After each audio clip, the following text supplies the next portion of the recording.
Hey everybody, welcome to the Dragon's Lair. Sorry we're a little bit late. We were chatting about something and got away from us, but I hope everybody is doing good tonight. You got Sam and Chris in the house. Chris, thanks for coming and hanging out with us again tonight. Absolutely. Thank you, Sam. So let's say hello to everybody, and then we'll get into it a little bit tonight. So I got some new stuff to show folks and a couple interesting pieces, and we'll go from there. So Henry G's in there. What's up, Henry? Good to see you, man. Appreciate you coming out.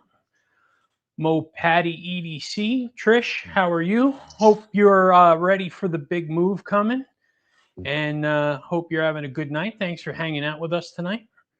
Ramsey Silent, mod extraordinaire, doing his thing. Appreciate you hanging tonight, my Ramses. Appreciate you, buddy. Marco, good to see you, my friend. Appreciate you coming in and hanging out. Zach Kennard's in here. What's going on, Zach? Appreciate you hanging out tonight. Mr. Mouse is in here. What's going on, Mr. Mouse? Deadhead, good to see you, man. Appreciate you coming in. Let's see. We're trying to catch up. Mick Ranger's in here. What's going on, Mick? Good to see you.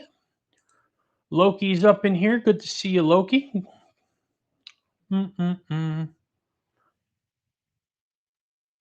Chris B. Blacksmith. What's going on, Chris? Good to see you, man. Appreciate you coming in and hanging out with us tonight. Oh,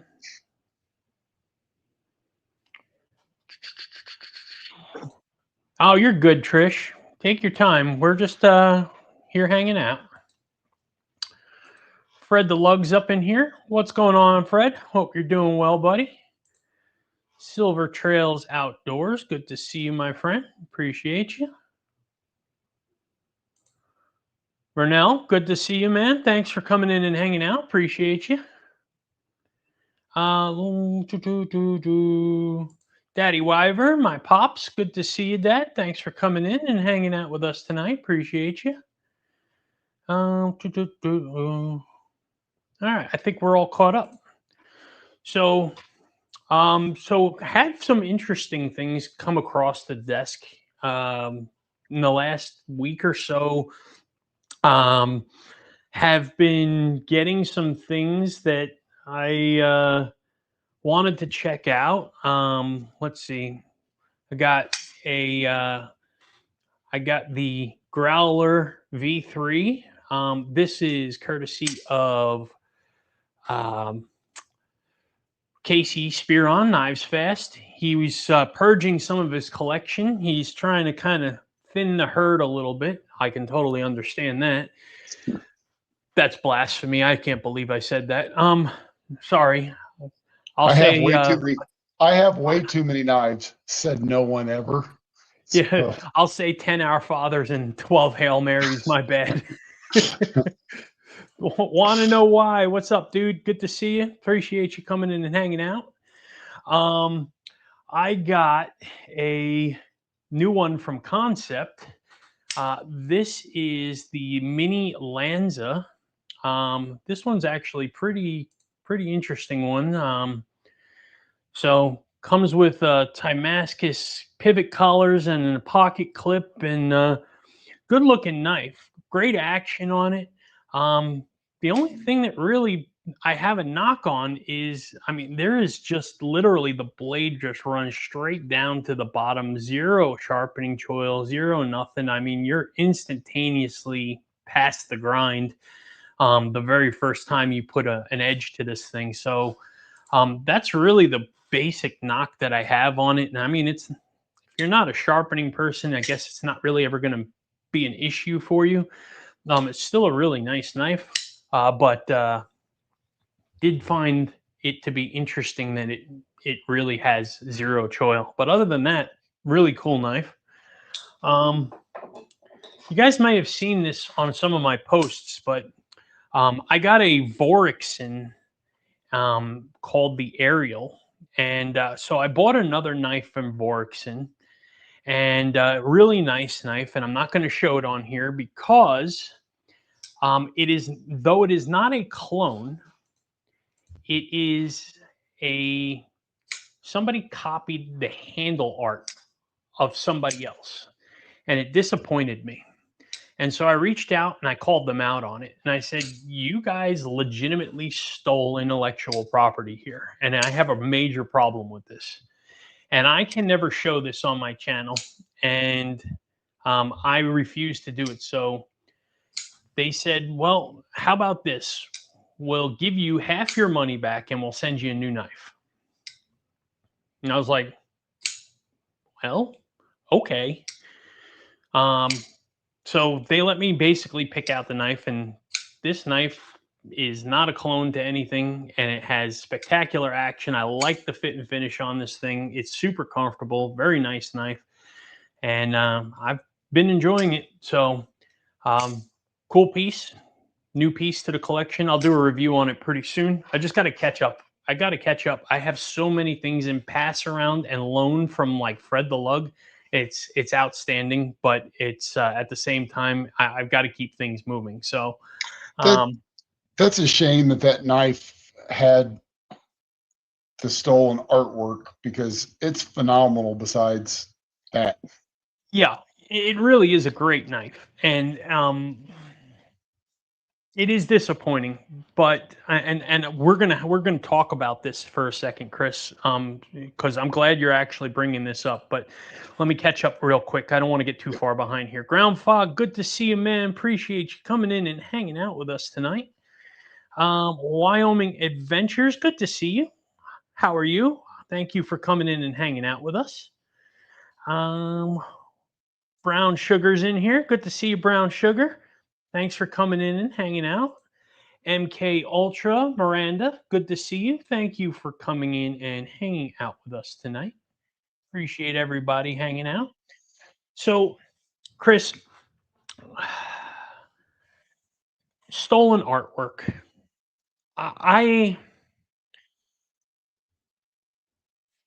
If you know about this, and I knew you know about this, but maybe the community doesn't know about this, so I'm going to let everybody kind of in on a little bit of a secret to a degree, and I won't hang anybody's names out there or anything like that. I was drawing knives for other knife creators, other designers. They would ask me to put the artwork on paper for them so that they can move it to CAD. And though I have no problem with that, you tell me kind of what you want. I'll start working with you. We'll draw some things out together. We'll hone it in and kind of get there. And what was happening was eventually it turned into things where people were legitimately telling me to draw other knives. And I was having a real problem with it. And so I have totally and completely stopped doing any artwork for anybody else. I am now 100% going to design only for Wyvern Kodiak and nobody else. I am happy to put my 2 cents in if somebody asks for my opinion or advice or something like that. I'm of course want to be a part of the community and help others grow and things like that. But I don't want to be a part of something where I am not in agreement with things and they're working in gray areas that are questionable. And so I've decided to stop. And there's no one person that I can sit there and point a finger at, because there are more than one person that's done this. So I am not going to play that game anymore. I've just decided that it is time for me to just focus on Wyvern Kodiak designs and not put my time in with other folks. The other thing is that Chris and I have talked about some pretty ambitious goals for next year, and that's going to require a lot more time on the table, and that means a lot less time providing other people table time. So, it is something that's self-serving as well. Fully admitting on that. So those are what has to happen, unfortunately. Cookies and dreams. Oh, cookies and streams? Wow, I might need glasses. That's pretty terrible. What's going on? Good to see you. Thank you for coming in and hanging out with us tonight. Appreciate you. I saw Cookie Sand Dreams. So, well, you're blind as a bat, but I mean, hell, I'm supposed to have like owl eyes, remember? And you can only see into the future. Then again, I didn't really get past the cookies part before I got hungry. That was pretty fun. Oh, and I do have couple other really cool ones to show you guys. So, Nick over at Numb Knives has a couple prototypes for some knives that are coming up. And I had reached out and I said, hey, dude, would you mind if I checked some of your cool stuff out? And he was like, sure. And he kicked 2 prototypes over to me to check out. So I want to show them to you tonight before I even do a review. And hold on here. Casey in here, just popping in to briefly say I appreciate you too, and all y'all in the chat too. Life is crazy. You all are awesome. Casey, you are awesome, man. My friend. Really appreciate you coming in, supporting. Definitely appreciate everything you do for the community and for us. Appreciate your friendship, my friend. You're awesome. Thank you for the $10 super chat, my brother. And I hope everything is going well. Thank you, sir. I echo those sentiments. Phenomenal. Absolutely. Love you, Casey. You're such a good dude, man. I was front flipping my F1s today. What's that, man? I front flipped my my F1 today. I was surprised. Normally, what did you front flip? Hang on a second. I jostled everything around. Now he can't find stuff. Hang on. What is it? Oh, for Mach 71. Yeah, I think I said F1. Yeah, Mach 71. I was able to actually, well, earlier today, it took a lot of wrist, but I was getting it, and that jimping is outstanding on this thing. Yeah, that's good skin tearing jimping on that thing. Yeah. Thanks, Casey, man. I hope all is well, my friend. I know life gets crazy and whatnot, but appreciate you stopping in. You have a great night, my friend, and we'll talk later on. I front flipped. I don't front flip it very often because the design really isn't a front flipper, right? Talking to Casey about it, what he said was it wasn't a front flipper design, but people were pointing out that it can be if you jimp it more. And so he added it there, but it really wasn't the design language that he was going for on that. But I'm glad that he did it. I think it's still, you're not going to side roll it or anything like that. That's just not happening with that knife. But you and I aren't, but Fred said that he loves front flipping with it. He might do it. Well, no, I don't know if I've ever seen him side roll flip. I don't know. But Matt Maurer in the house. What's going on, man? Good to see you. Appreciate you coming in and hanging out. Yeah, it is it's a cool knife. I absolutely love the Mach 71. I carry it a lot. That is up to this point. It's an outstanding knife. Yeah. Up to this point, it is my favorite Tempest knife that he has made. I do like the Thunderhead a lot, though I call that a concept knife, even though it's his design. But I've seen some of the ones that he's got coming in the future, and I will say that Casey's designs are just getting better. Like, he is just growing as a designer, and it's phenomenal to see. Yeah, some of his KB stuff's awesome. Yeah. Kelly's Mishmash. Good evening, peeps. Hope you're back to normal. Yeah, I am back to normal.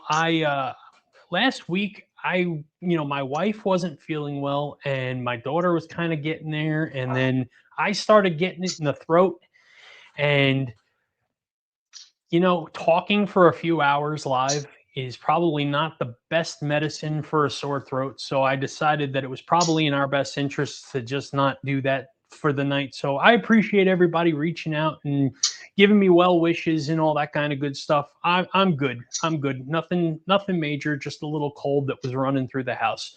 My wife works in the hospital. I got a daughter in school.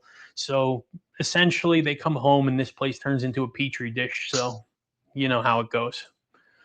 J1 Doobie's up in here. What's going on, J1? Appreciate you humming in and hanging out with us. Let's see. Anybody else sneak in here?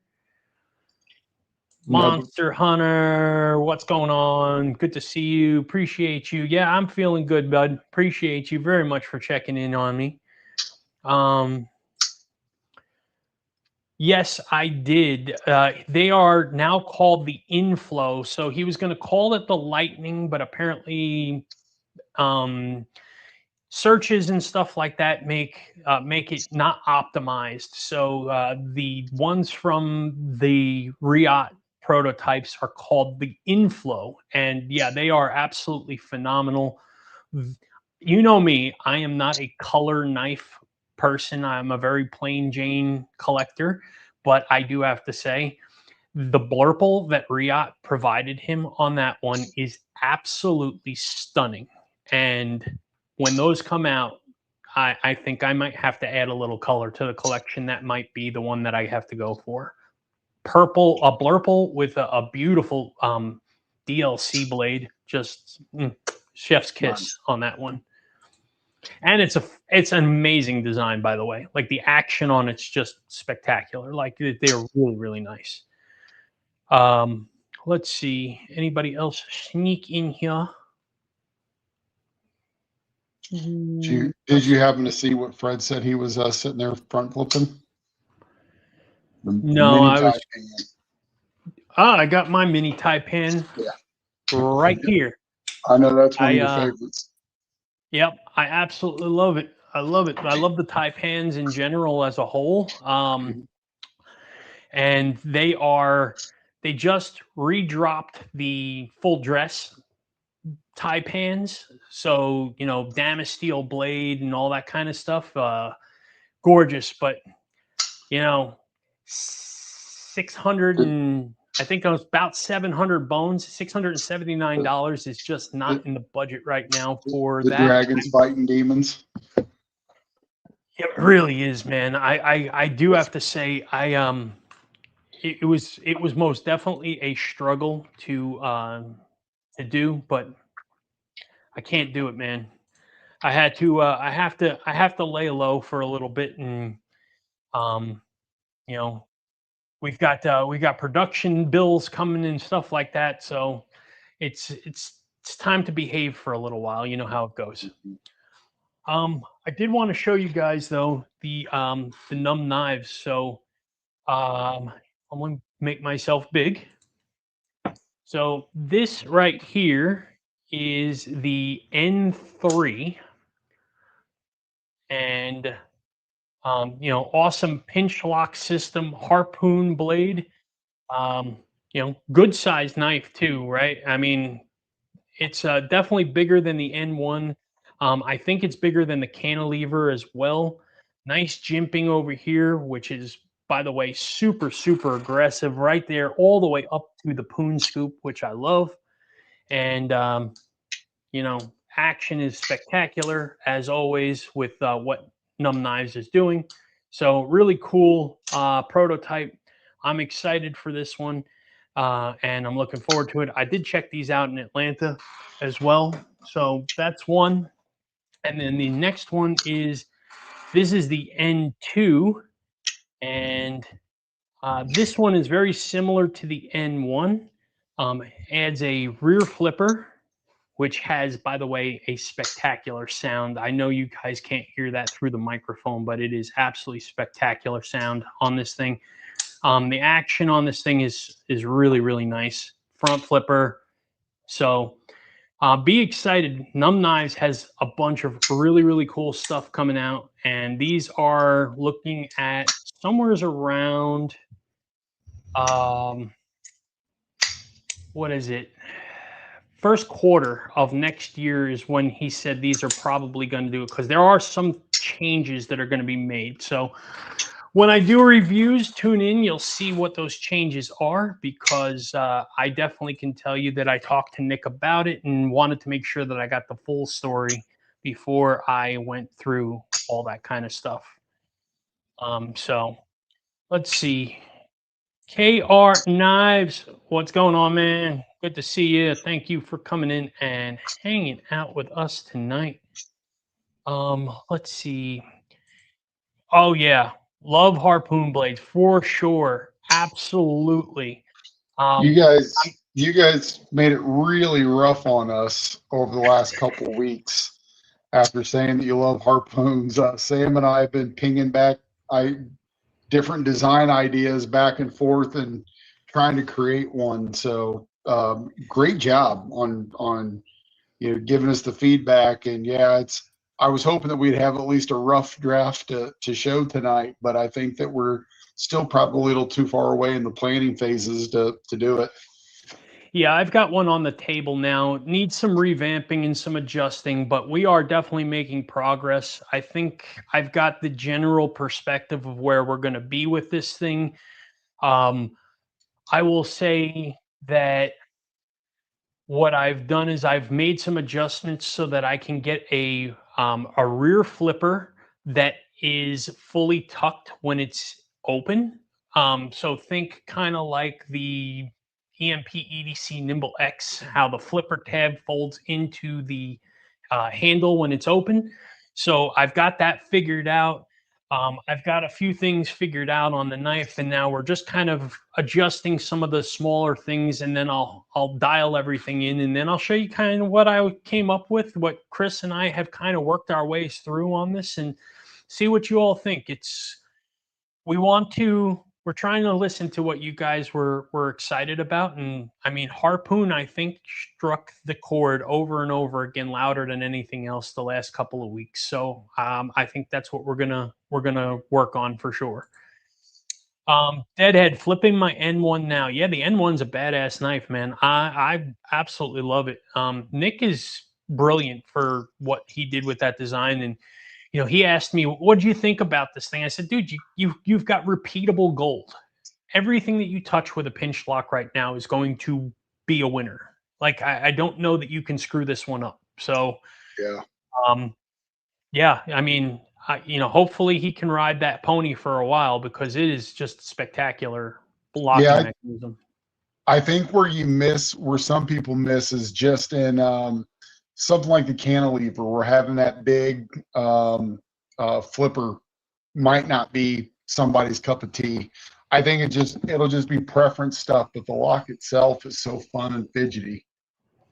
Yeah, it is. It is definitely a fantastic locking mechanism, and it's solid, right? I mean, it's not a gimmick mechanism. That's the No. thing. It's that he did his homework. He did his engineering on this. It's special. Nick must like you. I got buck gifts from him. So I saw these prototypes in Casey's hands, and so I said, "Casey, how are you getting your hands on this?" And I asked Nick, and Nick sent them to me, and I was like, "Okay." So I reached out to Nick, and I was like, "Dude, I'm feeling left out." And he laughed, and he was like, "Nah, if you want them, I'll send them. Casey can send them to you or whatever." And I was like, "Yeah, I would love to check them out." So I Fred, I think the answer to your question, or the answer to your statement, is you just got to ask, man. I've noticed more and more that the more you ask for things, is the more you're going to get them. When in this community, that there are plenty of people willing to share their knives and their prototypes and things like that. As a matter of fact, I'm supposed to be getting Neve's misdemeanor class B prototype pretty soon as well. So I reached out to Jared and I said, "Hey, dude, I want to check out your prototype." And he was like, "Yeah, man, no problem." So I should be getting one of those soon too. So I'm pretty excited to check those things out. Let's see. What else do we got going on in here? Well, Paul Mills, the hey, what's up, Paul? the good Wyvern and Kodiak. Well, what's going on, the good Paul Mills? Appreciate you coming in and hanging out with us, buddy. The good Paul Mills, it does outstanding work. He does outstanding work. Doesn't Paul do mods? You're thinking of Paul L. Might. I don't think so. Am I Paul wrong? Mills, do you mod knives? Like, are you publicly a knife modder? Yeah, that's what I thought. Okay. Paul Might. Okay. Yeah. I was going to give you credit. I bet you do outstanding work anyway. Earlier, Deadhead asked if when you talked about a flipper that doesn't come from the other side, he brought up is it a deadlock? So no. Where were we at here? Hold on a second. Let me scroll back here. I need to. A kick stop. I'm sorry, I said deadlock. Kick stop. No, it's not a kick stop. It's not a kick stop. Here, hang on a second. I'll show you guys what I mean. I think it's easier to see what I mean by that. I was looking for wherever I put my. I got it in my hand, buddy. I okay. got you. All right, so flipper tab here, but when it's open, you see the flipper tab's not here. It's tucked in underneath here, so it is absent. It's a hidden flipper. Whereas a lot of flipper tabs, when you open up the knife, like, nope, that's actually hidden too. For real? How about this one? Yeah. See, so the flipper tab sticks out the bottom on this, whereas with something like this, it doesn't. It's hidden inside the scales. So that's the goal, is to get something like that. So we're working on something. We're working on stuff, and I will show you guys what I'm working on when I've dialed it in a little bit more to where I think it's a presentable option to share. And if Chris and I actually think that it's a viable design that we might think about doing, even if we do it with a collaboration or something like that. We're going to be moving a lot of collaborations into place, because we've got quite a few OEM things that are working through as well. So we'll get there. Let's see here. I still think it'll be super hard to find a company to pick up my prototype. Loki, are you talking about your fixed blade that I have here, the big old chopper? It might be hard to find a company to pick that prototype up. You're going to have to find a company that likes really big, overbuilt knives, right? It's an awesome knife, but from a collaboration perspective, it is a challenge. I think it's so specialized. You need to collab with Medford. Yeah, somebody who's crazy, right? Truthfully, and I don't mean that in a negative way. I mean that actually in the best way possible. It's a cool knife. It's a cool knife, but I bet it's a limited. It's a special audience. Mm-hmm. Yeah. The other option that you have is to find a smaller maker that is willing to do it for you, like in a limited capacity or something like that, and do some test markets. Maybe make 10 of them. Try it out. See how they go. Then if they went well, add 10 more, something like that, so that you don't have too much out there and you can recoup some of your costs quickly. That would be my suggestion for something so unique like that, because it is. I mean, dude, it looks like something that should be on, The Walking Dead. Like, that looks like a weapon on The Walking Dead. And but again, it is super cool. I dig the knife. I'm not knocking it. One of those cutting competitions, Yeah. Yeah. It looks like it can field dress a Buick, man. It's pretty sick. I saw somebody's questions in here. There it is. J1, when is the next Wyvern Kodiak design dropping? Oh, if I knew the answer to that. So Chris and I have 2 prototypes ordered right now through Riot that are in process. I'm hoping that we can get them in the fall. So as production rolls out for the Gracchus, we'll be able to introduce you, hopefully, to the next design and what we're thinking. And obviously, that's going to be a ways out, right? Because get that, there's refinements, there's testing, there's all that kind of stuff before we get there. So it'll be something that we'll discuss, but I don't know that you're going to see any more production other than the Gracchus this year from us as an OEM. We are collabing with Artisan Cutlery on a knife that if they stick to their timelines, it could be a Christmas time drop. So we'll keep everybody posted on those, and I'll share them as I can, but we'll see. Let me pause you on that. We have to acknowledge Ramsey, otherwise he's going to end up going bankrupt. Hang on. He's trying to get your attention. Hold on. Hang on. All right, Ramsey. Oh, that's not even the first one. Oh boy. All right. Well, you're gonna get lots of roars then, buddy. Roar. All right. Thank you, Ramses. It's a hat trick. Love you, brother. You're the best.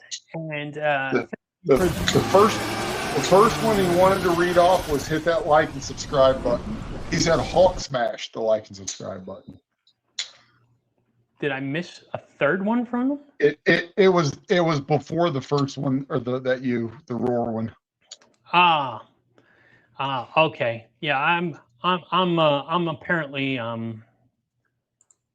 there we go. Hulk smash the like button. Do it. Only you can. Ramses, mod extraordinaire, the man that's got our backs. Love you, dude. Thanks, you are the best. Gotta give you another one, man. Gotta give you another one. And now to pivot back to what you were saying, if you come to the end of the chat, J1 asked, do we have a steel in mind with Artisan? No. Is the short answer. Because it's a collaboration, we're kind of limited into what we actually get a say in. I can tell you that the initial discussions were that it would be premium, so it's going to probably be something like an M390 or S35VN or something like that for it. It's not a big, heavy, overbuilt knife. It's a button top liner lock knife, clip point style. So again, let us get a little further along. I promise I will share things as I can, but I don't want to cross over a line I'm not supposed to just yet with that. So I don't want to start my relationship off with them and screw that up right out of the gate. You know what I mean? And we have another one to hit real quick. Mr. Mouse at 936.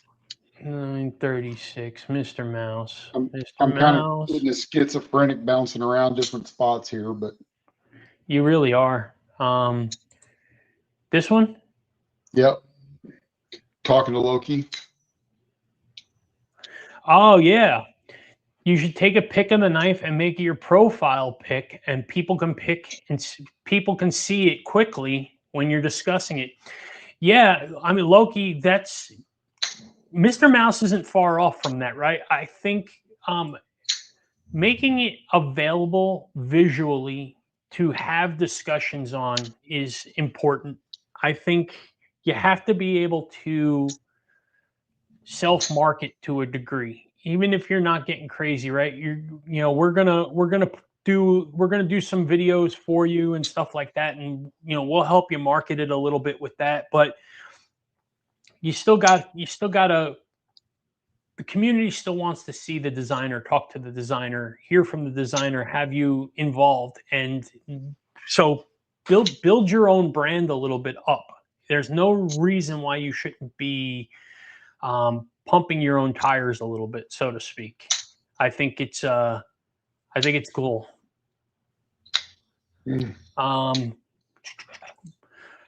Robert Jones, EDC's in here. Good to see you, buddy. Appreciate you coming in and hanging out.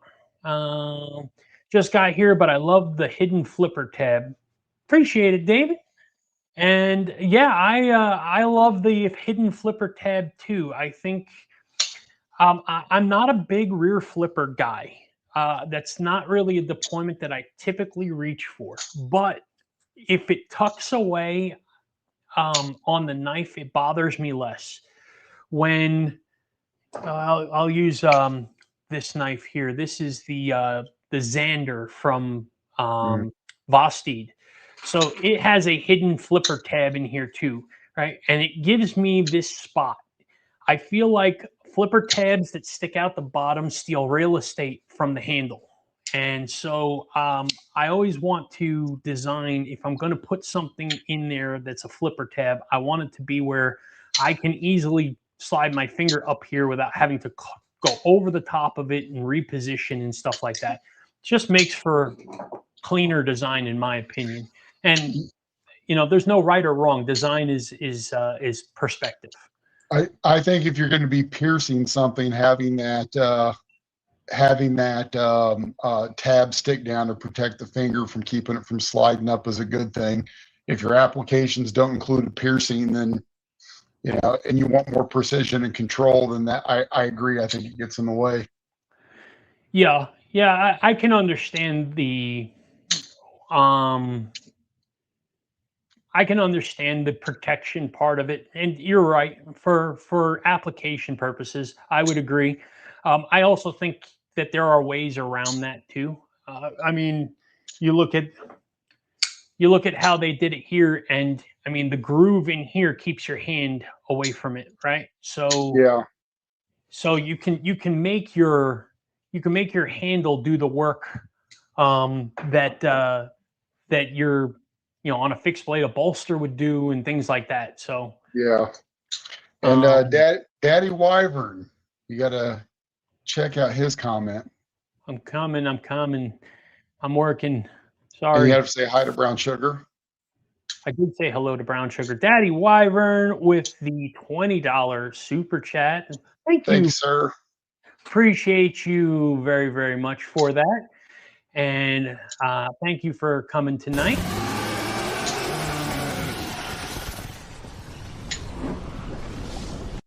Being super generous tonight. Really appreciate that, by the way. You guys are awesome. We always love you guys coming and spending Wednesday nights with us and talking, having some fun. It's always really cool. And it's so humbling too. Most definitely. When you're sharing both your time and your dollars, right? It's one of those things especially, I filled up my car earlier today, and again, I've got a sedan, and it was a little over $70 to fill it up. So I can only, it's like every little thing right now is high, and so every little bit that you guys are sharing just means so incredibly much. So thank you. Yeah, it does. And the funny part about it is, and it's interesting you say that because I was complaining the other day. I filled up and I just missed hitting triple digits to fill the truck. Yeah. So I threw up a little in my mouth. It was pretty Yeah. You have to use premium, right? Yeah. So it's crazy. My truck, when I bought it, nobody told me this. I never really thought about it when I was buying it. And when I looked it up, first time I was getting to the point where I was like, I'm going to need gas soon. I should probably figure this out, right? Sure enough, it says premium. You can use unleaded regular gas, but it'll create a knock in your engine. And I'm like, this is from GMC Direct. And I'm like, that's the most asinine thing in the world, telling people it's okay to get a knock in your engine. Like, that's just seems almost stupid. I don't know. Yeah. Old Metal Monsters up in here. Good to see you, my friend. Thank you for coming in and hanging out with us tonight. Always appreciate seeing everybody here. Got 33 people in here, which is awesome. If you haven't hit that like button, do me a favor and smash that like button. Very much appreciate the support. It really does help a lot. And we do greatly appreciate when you do that. SC Knife Monkey up in here. What's going on, man? Thanks for coming in and hanging out. Really appreciate everybody tonight. So, Hey, Sam, want to ask a question to the group. So, yeah, as we're finishing up and Gracchus is coming through production and we're working through that, Sam and I had a discussion earlier today that, we get renderings that come back and say, okay, here's where your packaging is at and your, your cloth and all the different things, right? Every step. How important is the cloth to you guys, and especially from a size perspective? that's I'd like a good question. That's a really good question, Chris. For me, I wear glasses, so I always have a microfiber cloth in my pocket, and usually when I'm just carrying one for my glasses only, it's a small, thin one. But if I know I'm going to be needing to, wipe sweat off my head or as well as clean off my glasses or clean off my knife, I typically want either a second one or a larger one, and just didn't know where everybody else was at with their application.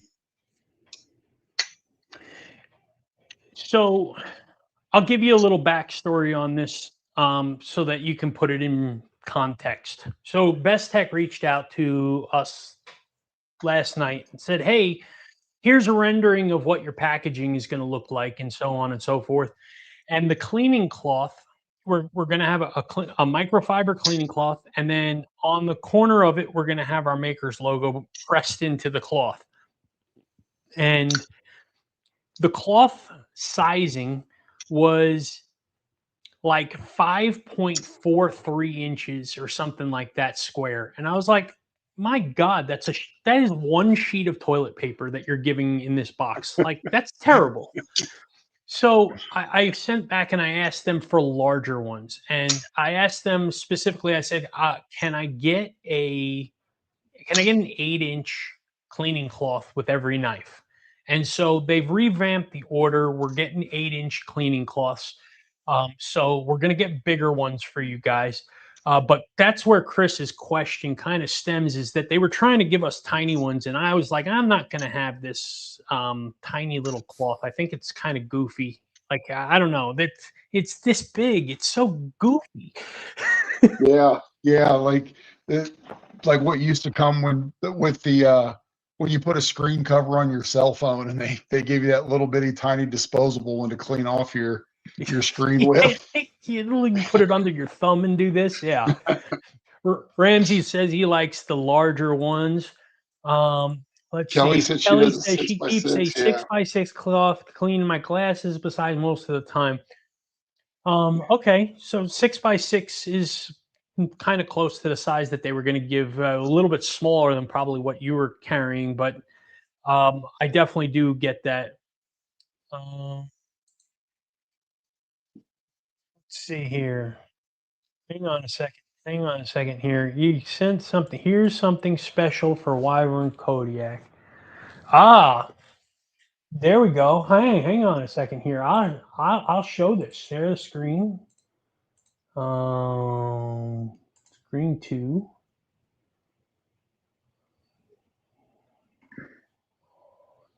The suspense is making me sick. I know. I'm just learning how to use this thing. All right. So with every Gracchus, this is the sticker that is coming with the Gracchus, and this is created by us, and then we sent this to Mike on the Edge EDC, who made us a whole bunch of them and shipped them over to us and did a phenomenal job doing it. Amazing work. If you all need stickers, decals, anything like that, Mike is the guy. Make sure you reach out to him. Very fair prices, fast work, quality work, and really, really happy with the end result product. And we're proud and excited to put these in every box with every knife for you guys. So, you'll all get one of these if you've ordered a Gracchus. So. Hope you all enjoy that one. Yeah. So appreciate you, Mike. By the way, that's really an awesome job you did on that. Agreed. I've never been big on having a microfiber cloth. I'm sure we all have collections and have cloths galore. Even wearing glasses, I don't carry one. Would rather have a sticker, but I understand costs. Well, David, you're gonna be in luck, buddy, because you're gonna get a sticker and you're gonna get a cloth. So. Yeah. Yeah. We are going all out. The pouches that the knives are going to come in are going to be really, really nice, high quality pouches as well. So they're going to be canvas zip up with a really nice fiber, microfiber interior on it. So it's going to be really, really nice. We want to make sure that we are giving a true unboxing experience to everybody when they get this. I want you to know that you bought a premium knife and that we spared no expense on doing it for you guys. Can you back up too from there, Sam?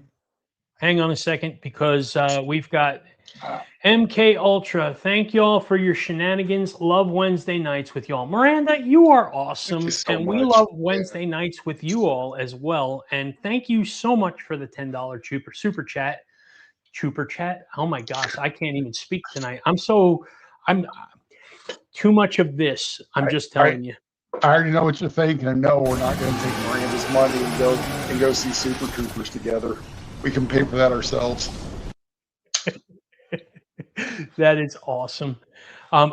We should probably go see Super Troopers though. Oh, absolutely, we should. You said back up. Yeah, cookies and cream at $9.48.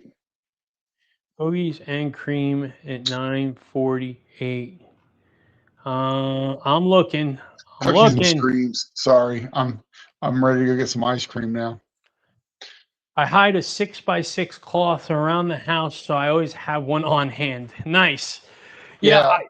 I have a boatload. I have 2 Devo cloths over here. I have a pile in here. I'm sure you guys see my daily pocket carry drops where every day I have a new Hank. So that just tells you the stack of Hanks that I have as well. So I mean, yeah, it's absurd. It's probably getting to the point of sickness where it's getting to be the size of my knife collection. And I'm the same way. I've got a file cabinet under my desk, and in the big file drawer at the it's packed full of Hanks, and I'm grabbing them all the time and rotating them. But the question that I have is, I'm seeing 6x6 come up repeatedly through the chats. I've seen some bigger is better. So yeah.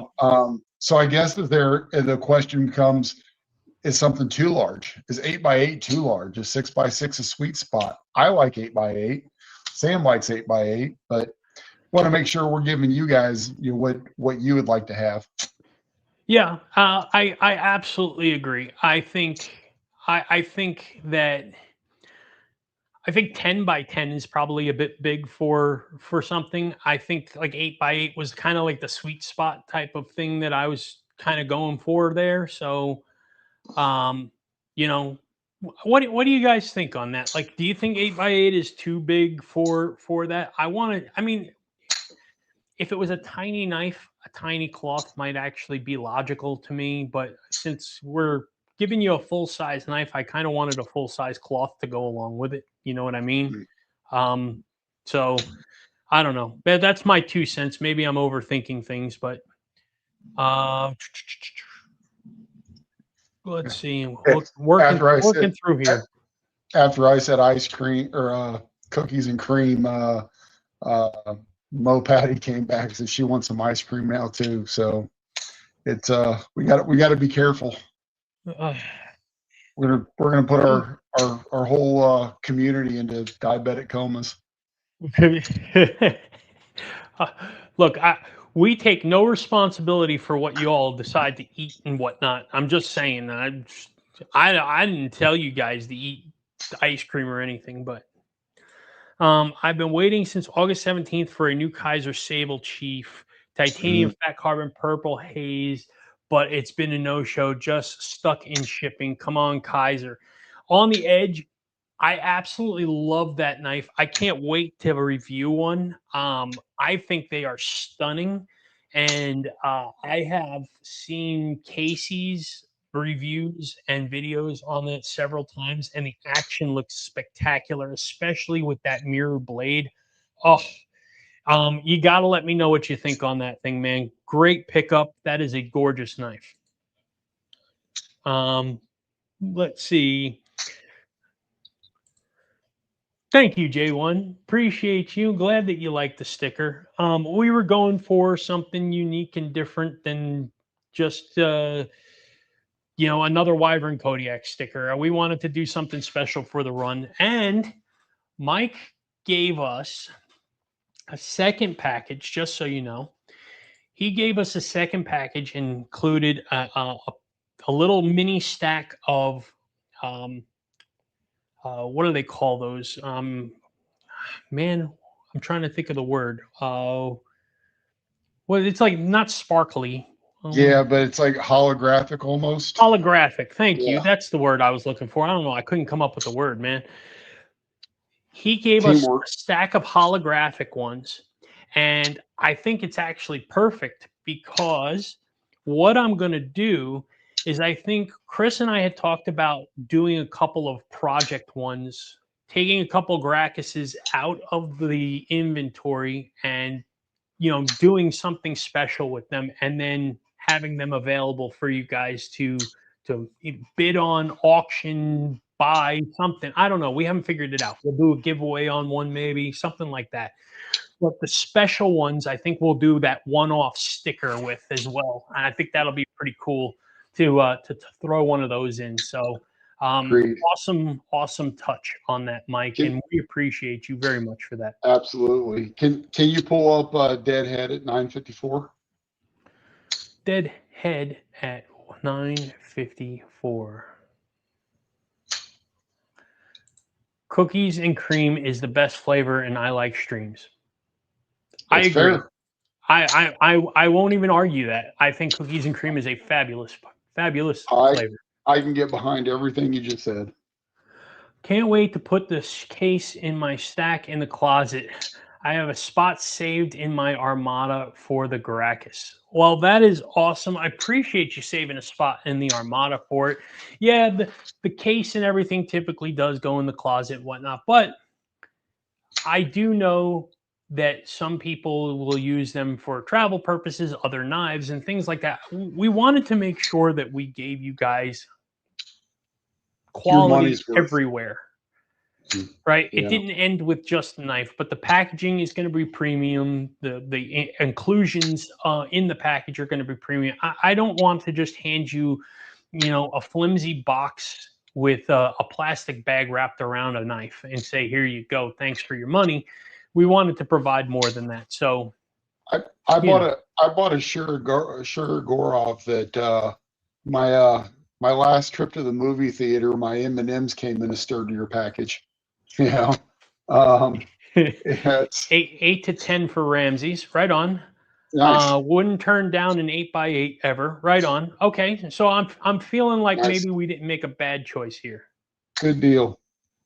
But yeah, the Armada is the same thing that Sam, that's the case that I've got behind me here with a couple of those deck risers, and every once in a while I'll be asked to join a round table for Holman Hatfield and discuss some of their products. And one of the things they asked me the other day was, and they didn't ask me, they sent an email to a group of us, but they're looking at, hey, if you've got larger collections and you have larger knives, would you be willing to buy something that holds more knives and larger knives but the cost would probably be upwards of $1,000, and for the container, and just like, shoo, that's really getting up there. But then I started adding it up, and I'm like, man, I probably have that already in Storage Solutions. So yeah. SC Knife Monkey, Sam and Chris, will you have any of the Gracchus available to send out to peeps for review? So SC Knife Monkey, the answer is yes. The question is, are you talking about prototypes or are you talking about production Gracchus? Because prototypes, we have a very limited amount of them, and we don't do, like, because there's nothing to promote right now, right? If you review it, I mean, it's cool, but there's no pre-order going. There's nothing really moving along right now for it. But when we get the prototypes back, if you want to get in there, just send me a DM in Instagram and we can work something out. I can get you something to review for your channel. We share it. We're definitely, when the production ones come, obviously we're going to have some that are going to go into pass arounds and go to content creators for review and stuff like that. I mean, that's the cost of marketing is real, and that's part of it, is making sure that you have products to show people and share around the community and stuff like that. So we'll definitely have something that we'll be passing around, and if you want to check something out, we can make it happen, Captain. Wyoming Adventure says 8x8 is an awesome size. Love it. Love it. Love it. good. I did want to go back to some J1 Doobie, and I kind of skipped off of the question. We kind of got sidetracked, and I wanted to answer J1's question before. Help with gadgets. Tommy, what's going on, man? Good to see you. Appreciate you. So I'm going to switch to this screen here again. So you wanted to know a little bit about where we are with the Gracchus. So here is the Gracchus getting produced right now. So you can see, and I'm going to see if I can, there we go. We can stop it. If you notice here, and you compare it to the prototype, there is a screw here, and there is a screw here on the prototype. And if you look here, there's no screws. The other thing is, right here, you can see the jimping on the lock bar access right here on the inside. And you can see how much bigger the chamfer is on the lock bar. So we're going to have a lot more lock bar access when it comes to the actual new production models. So we're dialing in everything a little bit. The other thing, and as this reboots or resets or whatever, I'll show you the video again here, and I'm gonna point something else out. Let's see here, as it turns, stop. Right here on the spine of the knife, we've continued the jimping, not just on the spine of the blade, but we've put it onto the spine of the scales as well. And that's because when you put your hands on the current one here, where the blade meets the scales, you just don't get enough grip out of the jimping.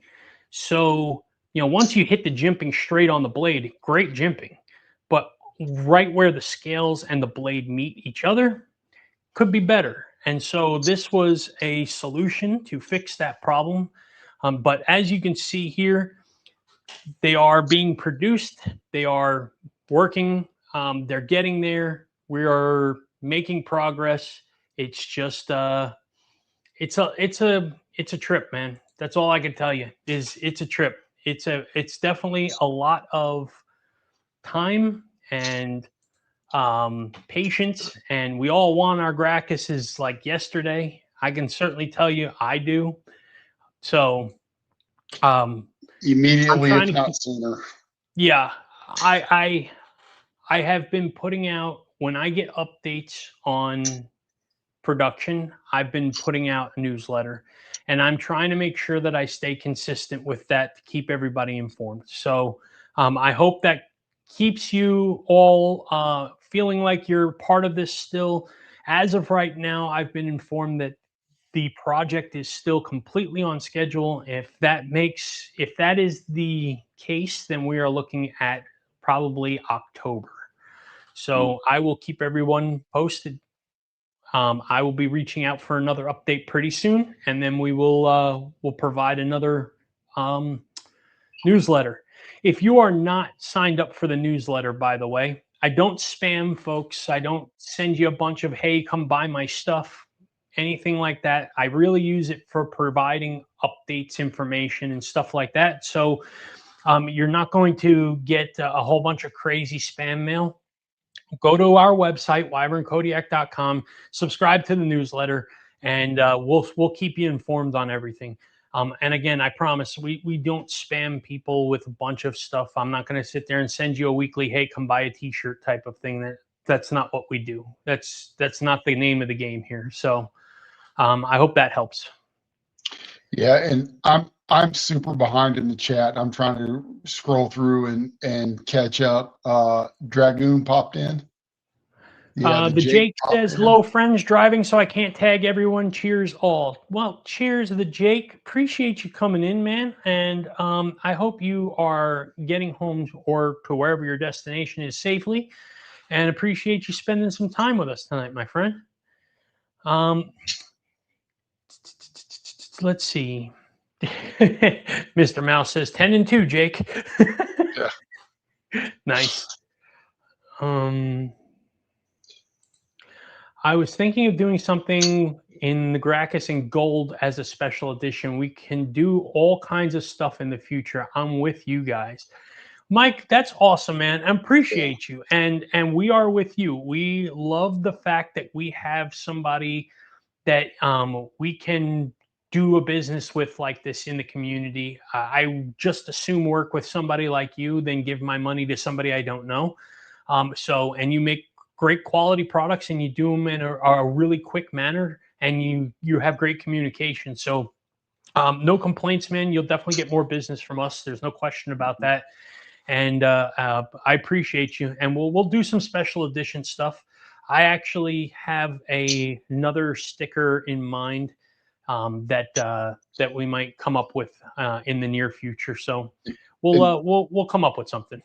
And we didn't highlight his, another comment that he had, but he talked about most of the knives that he has are still brand new in box. He leaves the stickers, he leaves the microfiber in them, and I can attest to that. I've bought a knife off Mike, and it came in absolutely flawless. It looked like it was just shipped to me straight from We. It was outstanding. That's awesome. That's awesome. Yeah, and Mike, feel free if you've got more stuff up on Blade Binge or whatever for sale. If you want to drop a link in there, you're welcome to do that, my friend. And if you all want to go and check out what On the Edge EDC has for sale, go over there and check it out. See if there's anything there that you might want, and maybe you can swing a good deal with him. Dragoon, good to see you. Welcome. Good evening, all. Appreciate you coming in and hanging out with us tonight. Awesome of you. I'm expecting nothing but Gracchus jokes coming from you all night long now. Did I see? There it was. Cat Scratch Knives. Hello, everybody. Hello, Cat Scratch. Thanks for coming in and hanging out with us tonight. Good to see you, my friend. When the blade that catches your eye looks as if it could cut the sky, that's a when the blade that catches your eye looks as if it could cut the sky, that's a Gracchus. That's fantastic. Gotcha. Nice. Fantastic. We can always rely on Dragoon for some good content for the Gracchus. Absolutely. It's nice not having to worry about what's going on in those sweet ass first runs, knowing Chris has already got mine and all. Oh, and let the games I do, begin. and I'm taking good care of it. I promise. Yeah, he's only dropped it 3 times. And sharpened it 3 times, but hey, it works. You're gonna have a pen knife by the time you get it. Oh man. Why do they put this handle on this, on this 3/4 inch blade? Really tight and aggressive jimping is fantastic. I love the feel of really grippy jimping. Makes it feel like I got extra leverage when needed. Agreed. So, David, I absolutely agree. Grippy jimping is awesome. Chris and I are jimping snobs out the wazoo. You wouldn't believe it.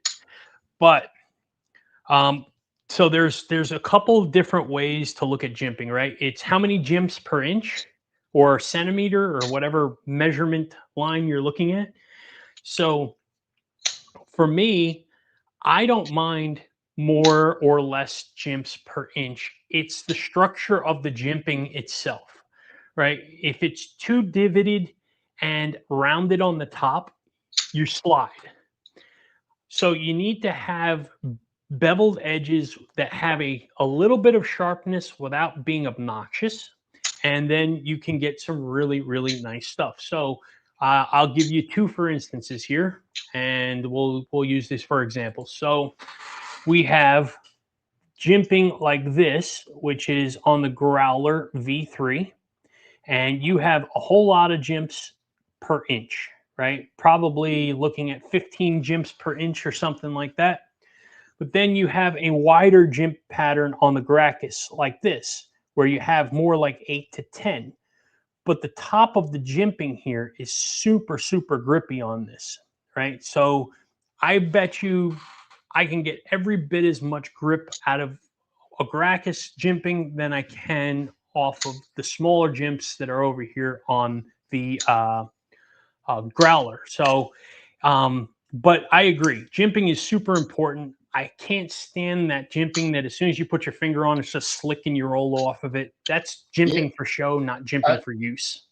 Well, the only value to that I even see is if Gloves. or if you're just using it for indexing, right? I really want to know where the blade's at, where my hand's behind something and I'm trying to maneuver, something along those lines. But it's not good for actual grip. Yeah, yeah. Adventure 50, Lance, what's going on, buddy? Thanks for coming in and hanging out, my friend. I hope you're feeling better. Yeah, I know that you were under the weather for a couple of days there, and I hope you're on the mend, my friend. Apparently something is going out and around. So, we just got done in my house getting over some stuff. Now I'm hearing you and a couple other people I know. So hopefully you're feeling better, my friend. And appreciate you spending a little bit of time with us tonight. So let's see. Trying to catch up a little bit here, folks, and apologize that I'm so far behind in the chat here. Yeah, I'm trying to get caught up as well. Real quick, Mike, thank you for the compliment, sir. I appreciate you.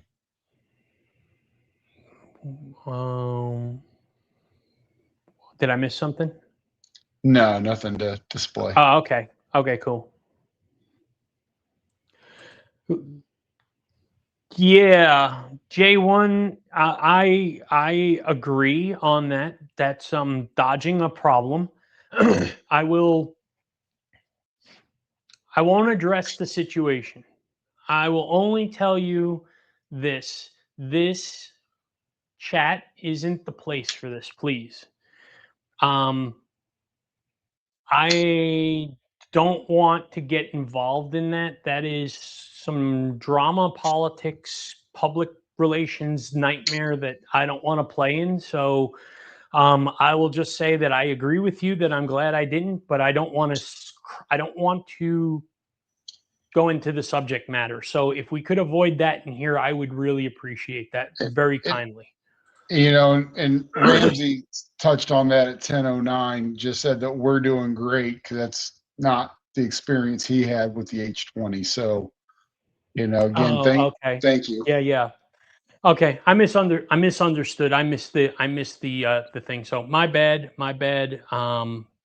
That I didn't want to start this up. I saw what happened in a couple of other chats with this, and it just got out of control a little bit. And I don't want to start that. You know what I mean? So I hate non-functioning jimping. If everyone did jimping like Decal, I would be happy. The Gracchus jimping looks great. Thanks, Lance. And I agree. I think non-functional jimping is kind of silly. It's there for the sake of being there. It doesn't serve its purpose very much. I mean, Chris is right, indexing. But I think most of us in the knife community that handle knives on the regular can pretty much move our hands around the knife successfully with our eyes closed without having to worry too much about that. But I do agree that, adverse conditions and situations and things like that can be different with that. So I'm a huge fan of the split jimping myself. The drop bear hasn't made it so good. The mid jimping is just crap. I got to clean. I got to clean? Well, because stuff gets inside of it, so it's just Oh, more you got to work clean. if you have Okay. too much jimping. Yeah. He's got a comment at 10:11 to get a look at as well.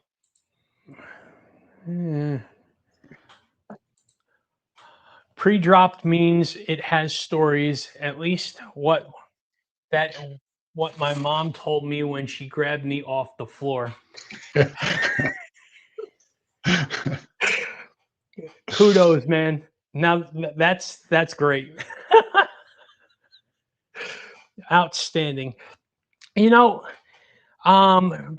to kind of talk about the jimping on the spine of the Gracchus for a second here. So Chris and I really wanted to make jimping go far out on this knife, right? We really wanted to be able to jimp it all the way down.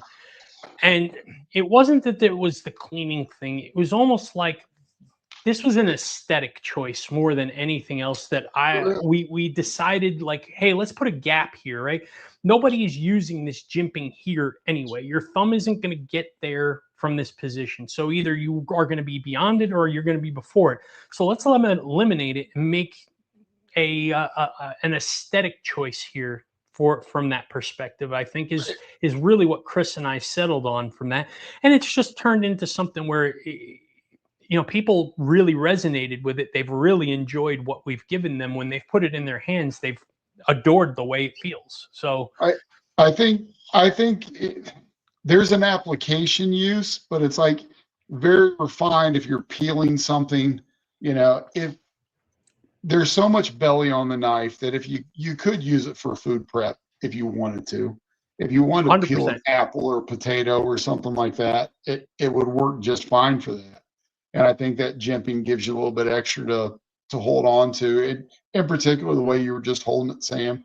I think that, or if you're whittling something, if you're using it, you're cutting out a bowl. Let's say you've got a block of wood, you're cutting a bowl on a site or something like that. Bushcraft things. I could see it having a good application there. But I agree. Yeah. I think it looks pretty good. Ramses, thank you for coming in, man, and doing what you do. You are the best. Thank you for your super chats. We love you, dude. Drive safe. I think you're probably going to pick up your brother. So thanks for hanging out with us tonight, as you always do. You are awesome, my friend. And drive safe and have a good night. Yeah, thanks for the hat trick. Yeah, for sure. For sure, my friend. I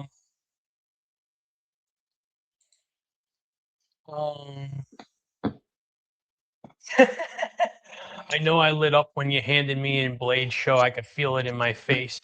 Yeah, you were really, you genuinely, I could see the excitement in you, man. And first off, it's definitely humbling when somebody really, really loves what you've created.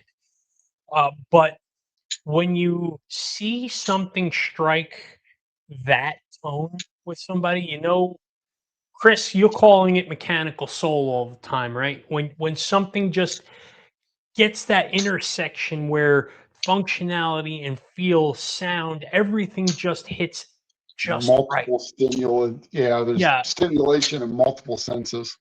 Yeah, 100%. And you can just tell that you had that Dragoon. Like when you put that in your hand, it was like instantaneously transported into this knife was made for my hands type of feeling. And dude, thank you for that. But I'm so happy that you felt that way about it. I can tell you that there is no question I carry the Gracchus more than any other knife. And yes, it is our design. So sure, you know, should I be carrying my own knife more? Yeah, probably. But the thing is that legitimately, I reach for it for reasons, and it's not just because it's my knife. I reach for it because genuinely it does exactly what I always want my knives to do when they're in my pocket. And it's such a comfortable carry, right? It's weighted enough without being too heavy. It slides in and out of pocket beautifully. It sits just right. The action is tuned up nicely. There's just so much about it that makes me so happy that when I carry this knife, it's like if I could just pick one knife out of the collection that I'm going to carry daily right now, truthfully, it is the Gracchus. And that's not just because it's our knife, it's because it fits me the way I want a knife to fit me. Don't get me Yeah. wrong. Do I have other knives in the collection that I absolutely love and carry on the regular? Sure, absolutely, 100%. I try to, enjoy my collection, but I can certainly tell you that I carry the hell out of the Gracchus. So, If I'm going to the office or going on a customer site, I carry usually my DLC Grimsmo Rask. It's smaller, much smaller than the Gracchus. It doesn't look as intimidating if I have to pull it out to use it for something, then, it doesn't have that loud snap to it. But outside of that, yeah, I'm usually carrying the Gracchus for the exact same reasons that you said, Sam. yeah. Yeah, 100%. It really is such a good knife. And I know a lot of people that have said before that, like, hey, this one isn't for me. It's got a little bit too much belly and stuff like that. No, that's fine. Like, not every knife is for everybody. I completely understand that. I don't take offense Yeah. to that. But I think when they use it, when they put it in their hand and they actually go to pretend like they're using it, right? How many people have put their hands like this and then did this, and all of a sudden they were like, now I see that belly is not too big. It makes Yeah. sense now, right? It's just one of those knives where when you look at it, it doesn't play the same way as when it gets in your hand. Yeah. So yeah, I agree, man. Loki, it is a great feeling when somebody appreciates the work that you put in for that. Um, William Hornbostel, what's going on, man? Appreciate you very, very much coming in and hanging out with us. Yeah, I was For about to tell you to people click on who that. have never done pre-orders before, delays are more norm than unusual. It's par for the course, especially for companies who outsource production. I always expect 1 to 2 months delays. You're 100% right, Lance. There are always consistent delays in production knives, especially with pre-orders. Um, the rule of thumb in pre-order, or I should say in production runs, is typically 1 month for every 100 units ordered. Now, that's a loose rule. Okay. Obviously, there are always different caveats to that and different miscellaneous items and delays that can happen.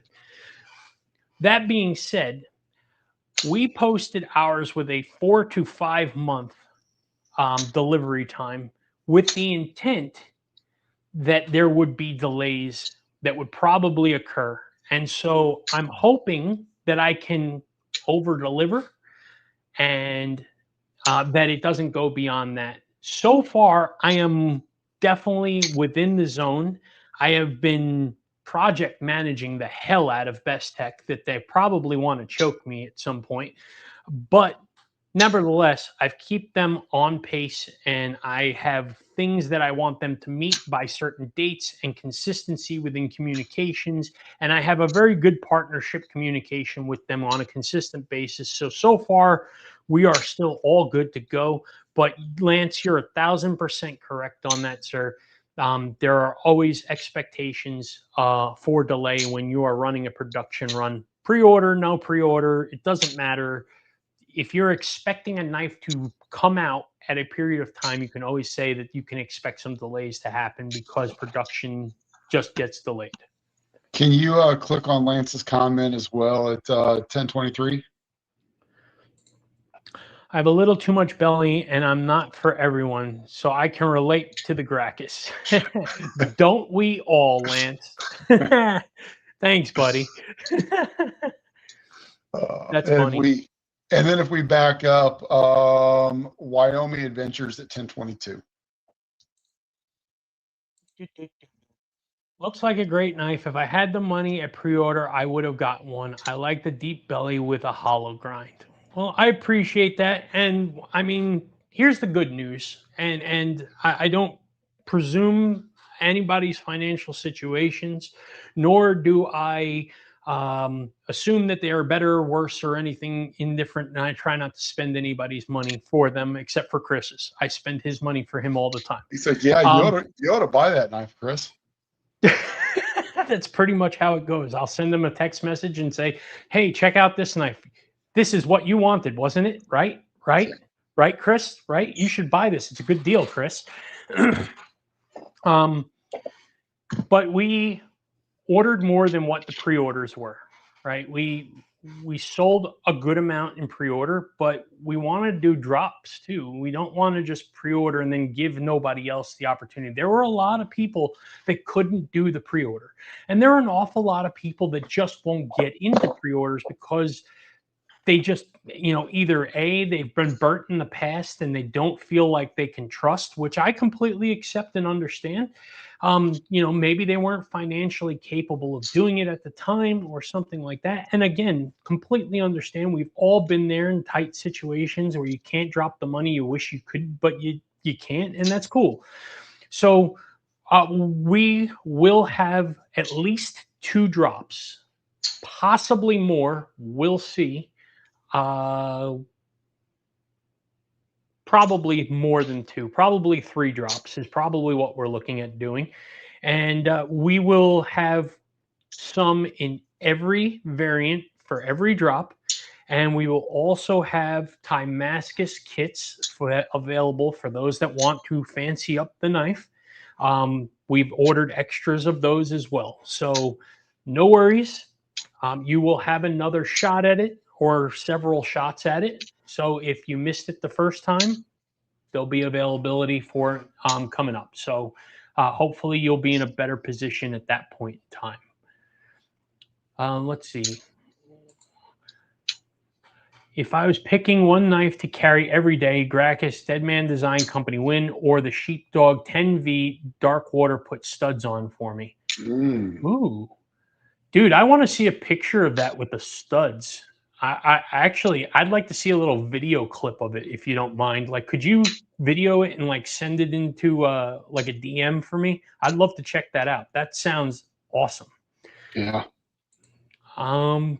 Rootster, what's going on, man? Appreciate you coming in. What's up? Thank you for hanging out tonight. I love my sheepdog, but I'm ready for the knife I want to carry naturally, not additionally. Fair enough.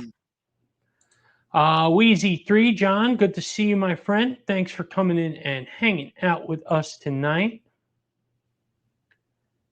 2026 is the year of the knife pre-orders for me. Yeah. I've got a couple. I'm not going to lie. Excuse me. My throat's tickling a little bit here. Yeah, I've got a couple hanging out there myself right now as far as pre-orders go. Chris, I think you do too, right? So yeah, I've got. You have at least one. I know you've got the arson from Neves, right? Yeah, I've got that one. You can say I got caught up in the hype last year and bought that stupid gear knife, and I still haven't received that. That's been like a year and 2 weeks since I've ordered it. Dude, I'd be crawling down their I freaking throats. I reached out on Instagram. I sent them an email. I've never heard a thing back from them. So at this point, I think that whatever it was, $150 gone. But it does make me very cautious. If something is getting way too much hype and there's no reputation to back it up, I won't order something like that again. You know, a smaller, if something's going to be, 600 knives or less is what I'm guessing, then that's not a risk to me. But somebody that thinks that they're going to be ordering a few thousand of them, it's too much for them to manage if they've never done it before. Yeah, Jared knows how to do it. Okay? Yeah, that is Jared's pretty much risk free, right? On that. Yeah, and our pre-order, our our pre-order is risk free too because it was a funded project. We weren't pre-ordering to gain capital to fund the project. We were doing it for research purposes because Chris and I had no idea how much of each variant to order. And the reality of it is it's a good thing we did the pre-order because what we thought was going to be number one turned out to be not number one. And we were all over the place in where we thought things were going to be. So, we've learned some things from this, and we hope to not have to do many pre-orders in the future. Maybe one more. We'll see. We'll see where we are at the end of everything and how we can do this. We want to learn from it the best we can so that we can make the best informed decisions and make sure that everybody is getting what they want. But when I tell you DLC, the DLC Gracchus ran away with it, like not even close. It was massively beyond everything else. So, and the plain Jane Stonewash version, that came in dead last. And I would have thought that would have been higher up the ladder because I would have figured that people would have probably wanted to, mod it, anno it, things like that. And I mean, I was pretty shocked by it. So, again, learning curve here, and that's what we were doing. But again, there's no risk as far as our pre-order goes. It's a funded project. Yeah. I have no problems doing pre-orders. I waited for a while for the Eldorado, and I definitely will order one. Yeah, me too. And it was worth the wait to me. I enjoyed the Eldorado. I ended up trading it begrudgingly, but it's I never carried it or used it, but I thought it was an outstanding value for what I paid. But I agree that Eldorado probably took 4 or 5 months, maybe 6 months to come in. J1, yeah, I did. I've ordered the full DLC version. As a matter of fact, Sean Weiss and I were going back and forth, and he had put a post out about what finishes you'd want to see. And I was like, I'm all on board, do a full DLC, baby. And Vu Fam came in behind me and was like, absolutely. And I was like, yeah, you got backup here. Like 2 Best Tech guys are hammering you to do this with a Best Tech knife. Like you have to deliver. And Chris and I worked the booth and Blade Show Atlanta. So I had that freaking Crya sitting next to me for a couple of hours a day. And I gravitated towards that thing over and over and over again. It was so good. Yeah, I couldn't say no. So yeah, I had to jump on that. No question about it. Pull up Lance's comment at 10:30. My God, you are pushy tonight. I am. He look, at least one of us is ahead of the game. I'm going to buy a Gracchus, even if I have to mug a little old ladies to get one. Just joking. I'm going to sell foot fetish pics on OnlyFans. Seriously, if I get a new job, I'm 100% in. Lance, I think there's a site called OnlyFeet now or something like that. So I think you probably don't even need to do the OnlyFans thing. You can probably. I think there's only a site. We talked about this. This was our secret. Don't be airing this crap out. No, I'm kidding. He's like, you don't even need the domain. Let me give you the IP address. Just type this in. Kiss my ass. Oh, sorry. Sorry. So what's your Something stuck in OnlyFans my name, throat. Lance? What's that? I said, what's your OnlyFans name, Lance? Yeah. Yeah. Uh-huh. Gracchus is the only knife I've ever pre-ordered. Mr. Mouse, I'm honored that you were willing to jump in and do it with us. So thank you for that, and appreciate you getting on board and jumping in there. It'll be really, really cool. Vernell Juggins says, how many knives will you have on the drops, and what will be the prices? So number of knives per drop is an I don't know answer yet. It's probably going to be somewhere between, I would probably guess we'll have probably 50 to 75 per drop available. And prices, we'll go over prices. That's not a problem. So for the full stonewash version, will be $300, $299.99.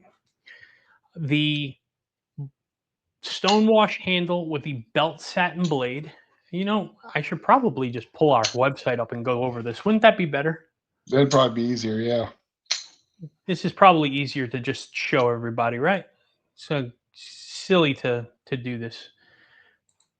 All right. Let's do this way. All right.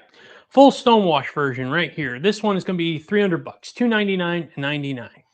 The belt satin with the stonewash handle here, as well as the Blur Pinkle, which is this one here with a belt satin blade. Those will be $314.99. So $315. And then the full DLC so it's DLC handle, DLC blade, but the DLC blade is a belt satin DLC, so that's a little bit more costly. Those ones will be $329.99, so $330. In addition to that, there will be left-handed versions available, and then we have Damascus kits. So backspacer and pocket clip will be Raindrop Damascus, not Damascus, my bad.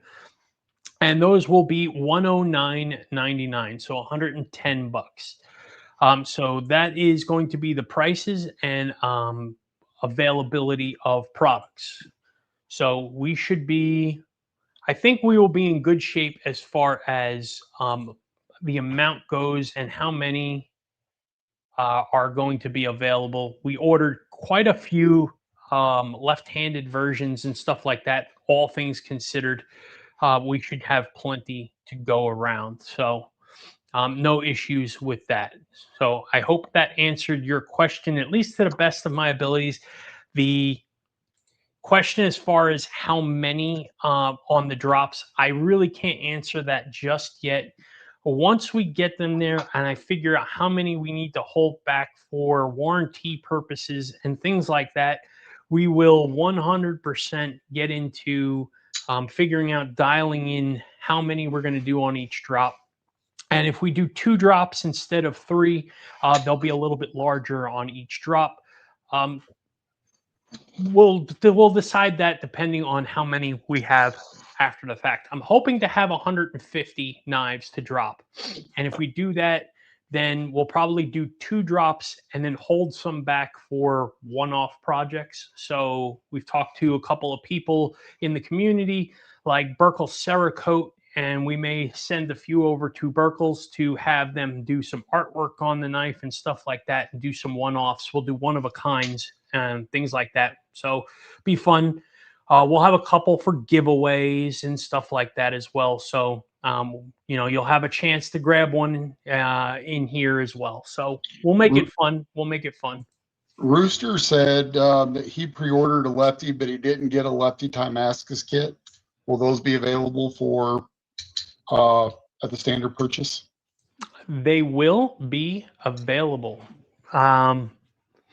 We ordered extra Timascus kits, and we ordered extra with the lefty Timascus kits as well. So you can do that without a problem. We can make sure that that's taken care of. No issues.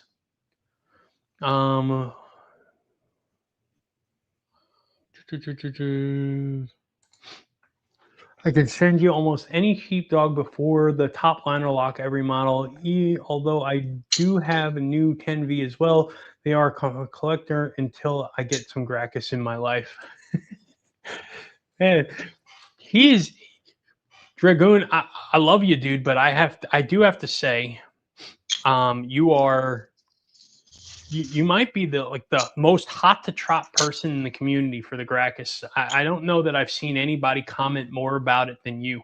And I love it, man. It's awesome. I'm just saying it's pretty funny. Like you're really gung ho on the knife, and that's incredible, and we appreciate it. Full DLC, Dragoon, is the answer to that question.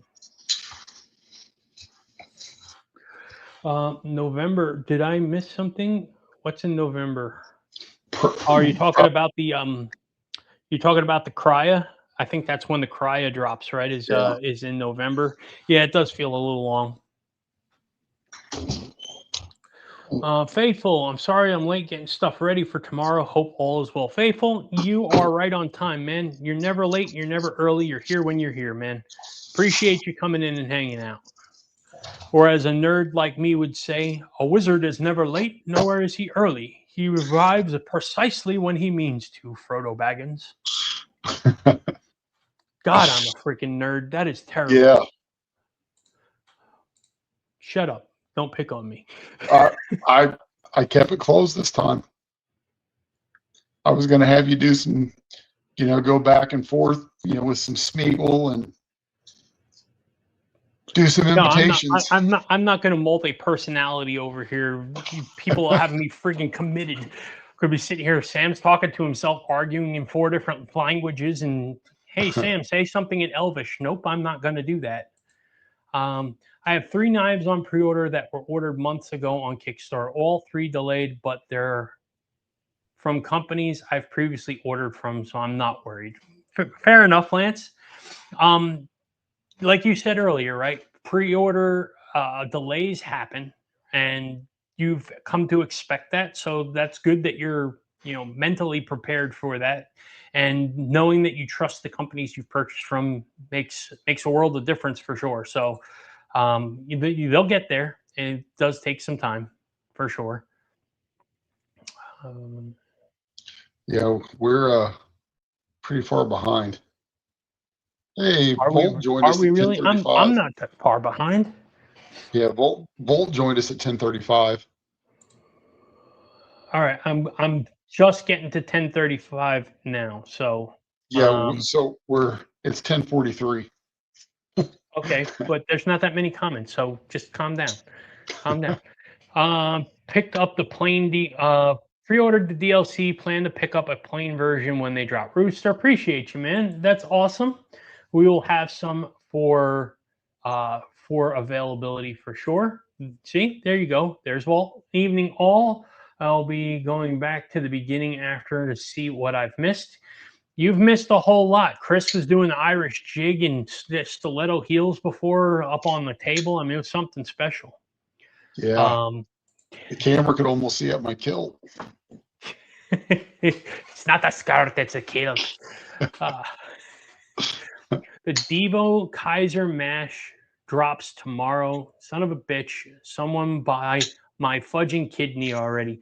Yeah, funny you mentioned that, man. So I actually have the White Mountain Knives version actually held on my phone already, ready to go for noon tomorrow when they drop. Because, well, let's face it, I like plain Jane and titanium, and that's just right up my alley there. Plus, you get 10% discount if you use WKD10. So, or whoever your favorite content creator is, they all seem to have discount codes to White Mountain Knives. So if you don't use ours, we don't get anything for it, but it'll save you 10%. So if you want to jump in there and spend any money, save yourself a little bit as well. But yeah. Are all of our discount codes on Drop Beacon? Good question. Not sure. I'm going to be creating I'm going to be creating additional things as well. So, because I know there are some folks in here that still don't use Drop Beacon for whatever reason or another. They're just not into it, which I get it. If it's not for you, it's not for you.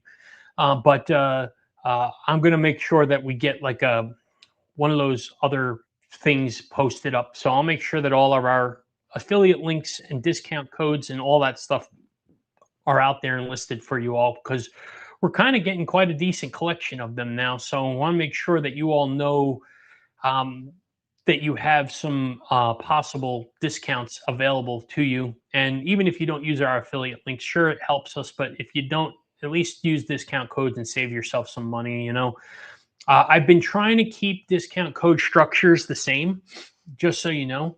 So WKD, Wyvern Kodiak Designs, and the number in which you're getting a discount. So if it's 10%, it's 10, 20, so on and so forth. I think that's pretty much the typical thing. I think everybody is just about 10%. I think KB Knives is a 20%. So if you go to KB Knives website and you buy something from there, WKD 20 will get you a 20% discount. I said I wasn't going to buy anything else for a while, and you lied. I couldn't let National Knife Day go by without. And I was happy to find out that Lefty 10 got me 10% off at Blade Binge to get the dark mode Griffin Scout. Yeah. I wish I would have tried that. I wish I would have tried that, you know, on all my other dark modes. Yeah. Well, you know, did you use a discount code at least? Yeah, I did this time. I didn't before. No, I didn't. Oh, okay. Yeah. I was going to say, please tell me that you used somebody's discount code on there. There's a ton of them out there. I was joking around with Eric though when I bought a dark mode saloon at in Atlanta, and they were ringing me up, and I was like, and Lefty 10, thanks. So. It really ticked me off when I saw people selling Excaliburs before I got my pre-order. Yeah, man. Yeah. I say this with all the love, but all honesty. I love Kunmu knives. Okay, I really do. I think they make a fantastic product. Agreed. But they are absolute shit in pre-orders. Distribution.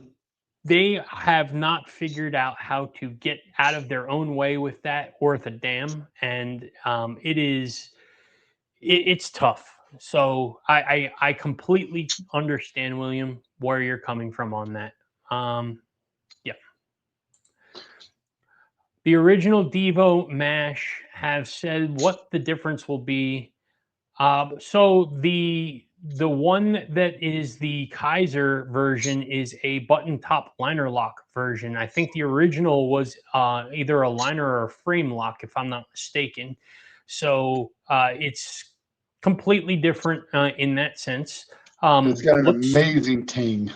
Yeah, it does sound and feel great. We've handled the prototypes at Blade Show, and they're spectacular. And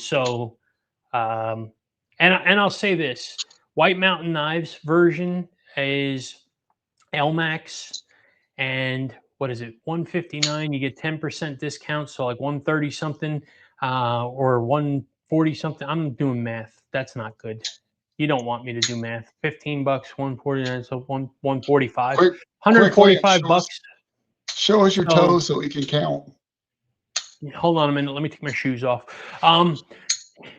Yeah, it's like 145 bucks for LMAX titanium, and if I'm not mistaken, they usually limit them to like 200. So you'll get a numbered version that's typically done under the backspacer. It's a nice knife. It really is. It's a really nice knife, and it's a good size knife. Like it's in that sweet spot territory where it's like 7.5 to 8 inches type of, EDC style knife. I'm happy. I'm definitely gonna grab myself one. I know not everybody will. By the way, thank you, Chris, for doing my little surprise. You're welcome, sir. Did I miss something?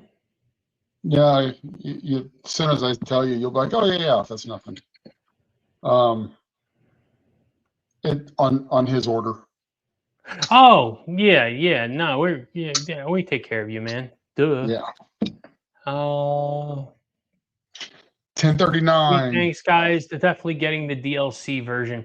Oh, Man, nice. thank Thanks, you, sir. buddy. Appreciate you. I think you're gonna love it. The DLC. So I have one right here. DLC version is absolutely gorgeous. And this happens to be my favorite version.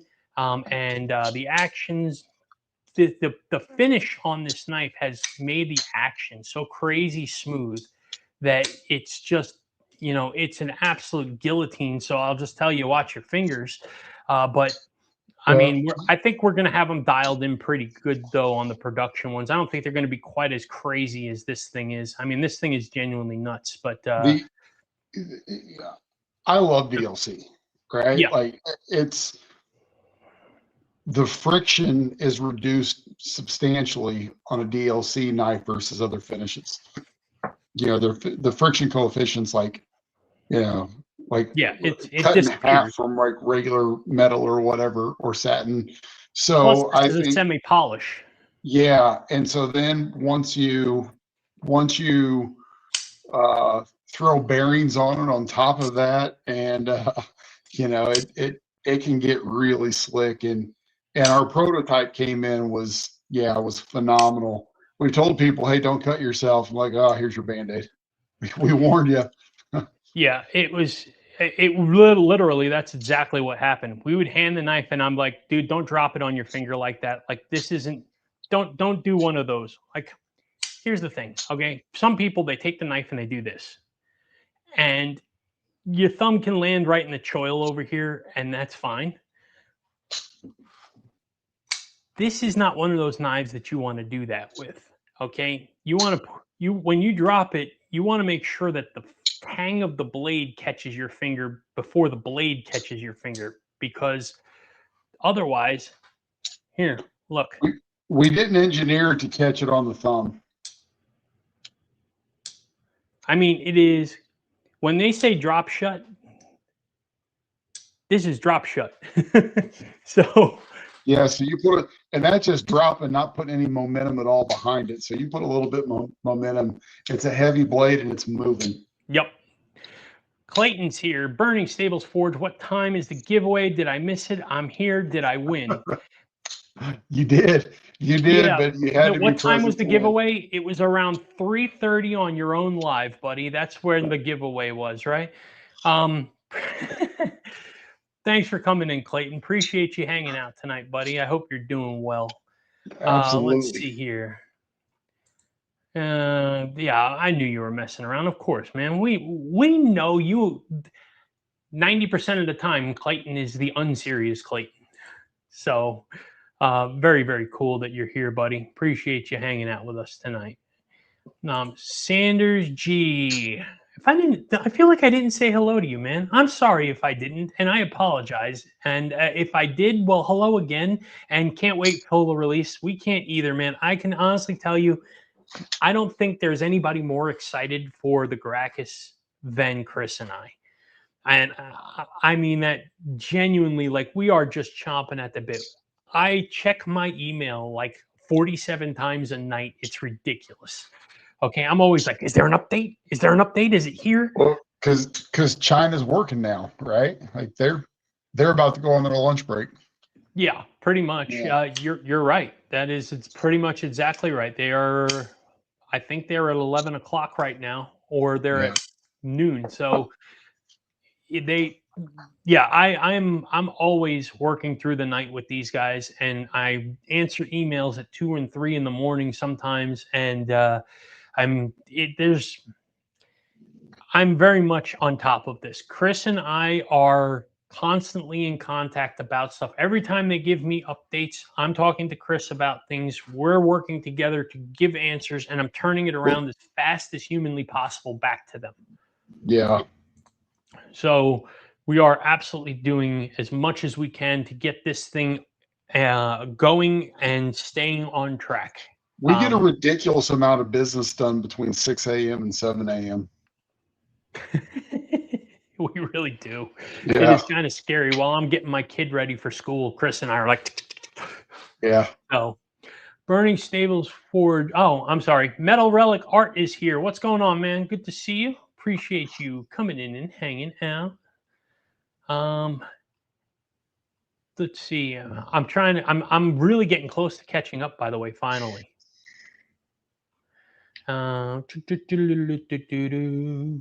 So Wyoming Adventure said, I want to plane Gracchus and hopefully get someone to anno it. There's a lot of people that could do amazing annos on that. I thought about buying one of those myself and sending it to like someplace like Way of Knife and saying, get as creative as you want. I don't have any predetermined ideas. I don't care what you do to it. Here you go. Make it special. Make it unique. That would be a pretty cool idea. Maybe we'll do a couple over to Burkle's. Yeah. Or a Cerakote job. Yep. And then maybe we'll do a couple plain Janes up to Way of Knife, and maybe we'll have them just go bonkers on it and have customized Way of Knives for us as well. So that'd be a really cool idea. But the problem if we do that, I fear is if they send back a really colorful one and they send one that's black and white or black and gray, we're not going to give them away. Dragoon, you can have Gracchus 10. It doesn't do anything for us. Like I said, I already have our code, right? WKD10 is our code. I use WKD10 or WKD20. So you can have, if that is your John, man, go for it. Take it. You can have that Gracchus 10. Okay, because you know what? You're just giving us publicity, man. So thank you, buddy. Go ahead and tell everybody use Gracchus 10. They're just going to keep knowing what the Gracchus is. Yeah. I grabbed a Kaiser Hawk and DLC on Knife Day. Hang on. I happen to have one of those. And dude, I have to tell you. So this knife, by the way, is like, you want to talk about another knife that absolutely drops? I mean, this thing is absolutely insane. I will say, if there's one thing I can't stand about this knife, is that I can't even look at it without putting damn fingerprint on this blade. That's the real reason on this thing. That's the real reason you went to an 8-inch rag. Yeah. Or 8-inch cloth. Yeah. Yeah. Just to wipe your DLC blades. Yeah, dude, I'm telling you, man. Every time I get a DLC blade, I'm like, ooh, I love this. And then I touch it, and I'm like, God damn it. I'd be interested to see if you have the same. So Sam and I both have it. I do not have the DLC version. And it's got an insane amount of detent lash in it. It doesn't bother me, but I know Sam's has very, very little, but mine's got a lot. And I'm not trying to take it apart to do much with it. No, mine. I'm messing with it right now, and I don't even think I don't even think it's detent lash, to be honest with you. I think mine rattles.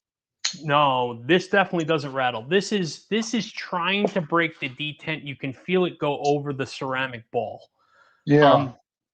I think the next time you're over, you should just see it for yourself, because you'll see what I mean. It's not, there's no detent lash.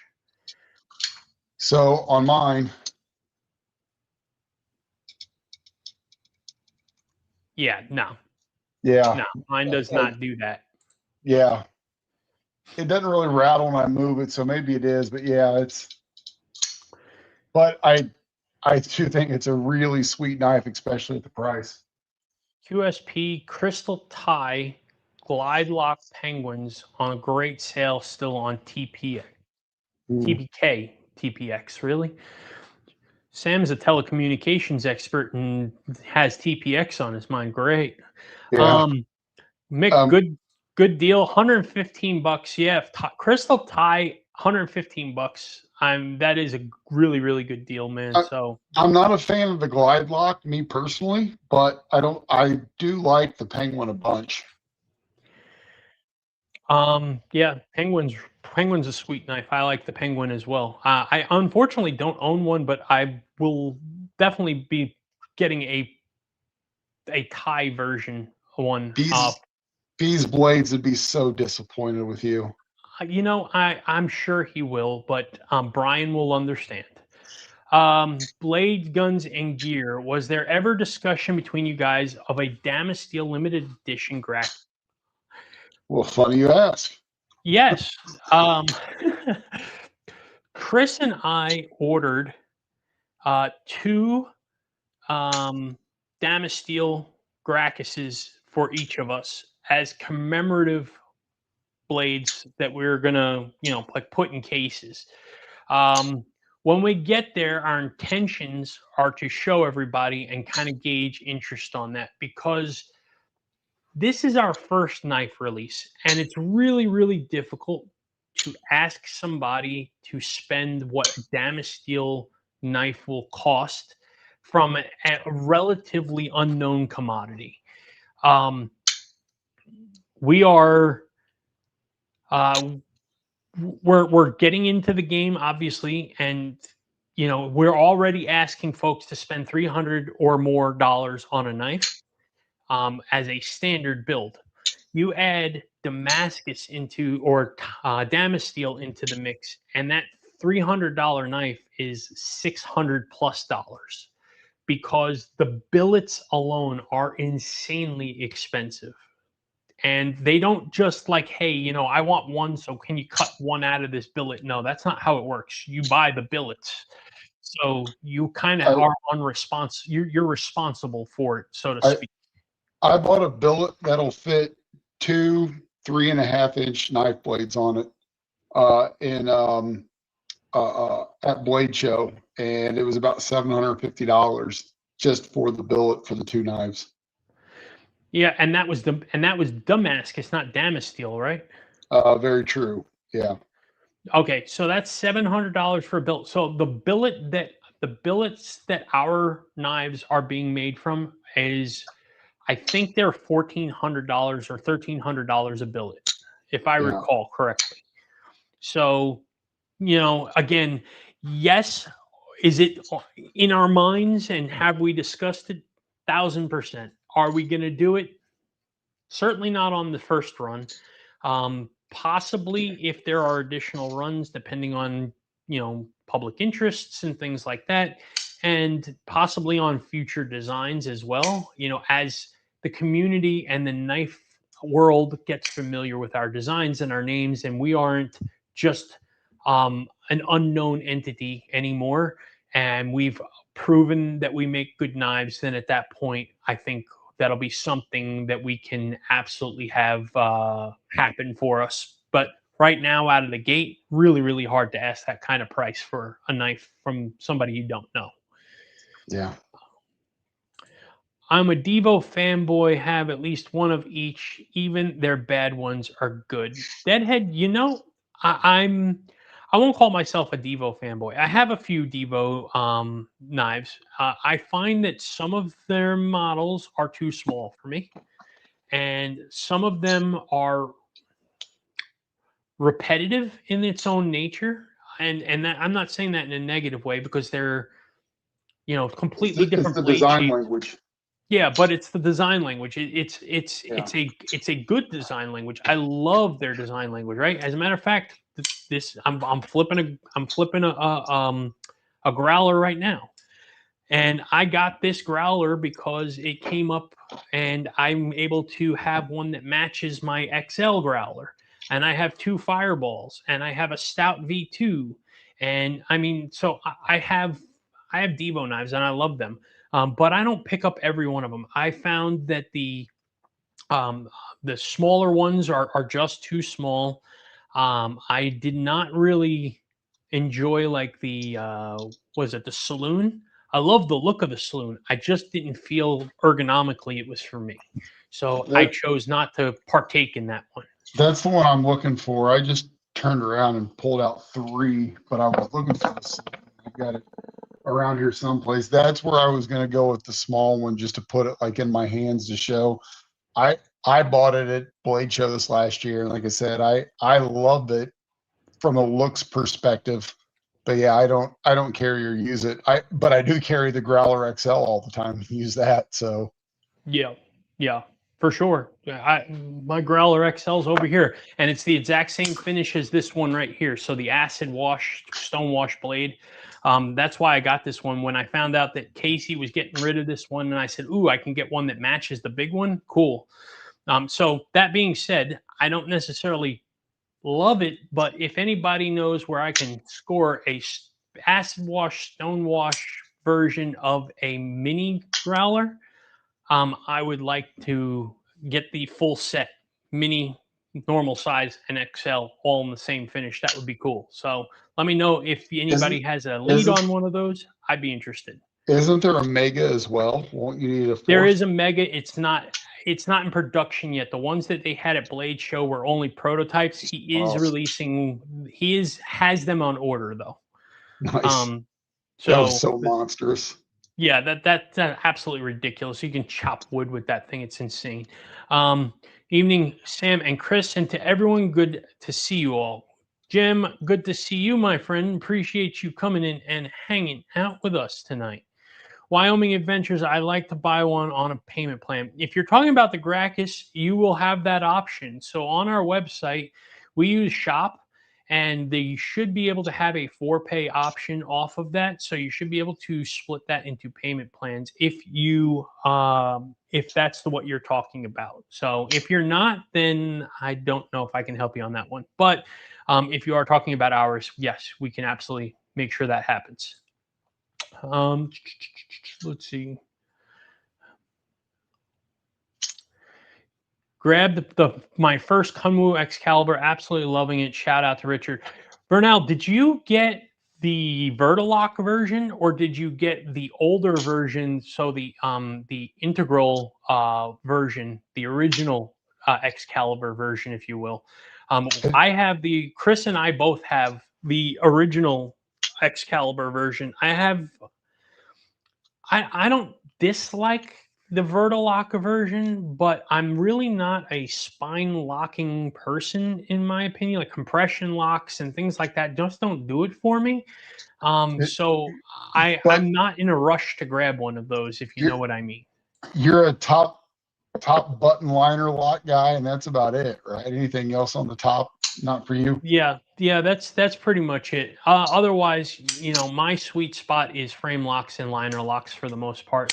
That's where Yeah. you're going to get the most out of it. No, well, you know what? That's not true, right? I do like a shark lock. Um, Oh yeah. so so that's a spine locking mechanism. Um, yeah, it's just compression locks really just don't do it for me. I don't know why they don't hit that sweet spot for me. Just my thing. So curious if you grabbed the original or the Vertilock version. My dad is getting my brother his first knife for graduating paramedic class. I think I've talked to him into a QSP Penguin in denim micarta. Denim micarta is sweet. I love that. And me personally, and to each their own, I think when you wax denim micarta, it looks the best. I think when you throw a nice layer of blade wax over that, it really sets off the color Pops tones it. and Yeah. variation, really makes it pop. I like it a lot. And what a great knife for to have. I mean, that QSP Penguin is so slicey. It is. Very versatile knife too. Oh man, it's so good. I've got a few of them. One of them in the glide lock. That came up earlier, and I said I really wasn't a fan of the glide lock, but I've got one in the glide lock, and I don't dislike it, but it doesn't have the mechanical sole. Yeah, yeah, I understood. Agreed with that. That's kind of what I'm saying, right? Yeah. You got the Catalyst Volt. So I did a review on the Catalyst, and it was funny because I happenstance landed it in my lap the day before he launched pre-order. So I had reached out to Lewis that night and I was like, dude, I don't know how I wound up with your prototype here the day before your launched pre-order, but somehow the stars aligned and here I am with it. And I'm probably guessing you wish that somebody like Neves or Tri-State had one of these instead of me right now, because they could probably do a bigger impact for your pre-order. But, and I went through, asked a whole bunch of questions. Catalyst is absolutely spectacular knife. I absolutely love that knife, by the way. And Lewis is a really good dude. Met him a couple times now, and he is a fun character. But like his backstory and things like that as well. And great knife, man. So I did not realize that production was finally arrived. I know his production for his pre-orders were delayed significantly through Kubi, and I'm glad to hear that they have finally arrived and that people are starting to get them. Well, that's awesome. And if he's got some still available, I may have to pick one up because they are really killer knives. Pop up to Vernell at 1054. Don't tell me what to do. Please and thank you. There we go. See that? Does it? Why you got Why you got to treat me like I'm less of a human? Hey guys, just an FYI, KB moved those 20% discounts to 10%. A few other content creators didn't know as well. Ah, damn it. For real? All right. Well, I will have to go in and change my code. So they give us a portal that you can go in to see your stuff, and when you go in there, you can actually control your discount codes and stuff like that, your links. So I'll go in there and I'm probably going to change it to WKD10. If it's a 10% discount, not a 20% discount, I'm trying to stay with the correct naming conventions to make it easier for everybody to remember them. So thank you for letting me know that, man. I was not aware of that. So yeah, that's not cool.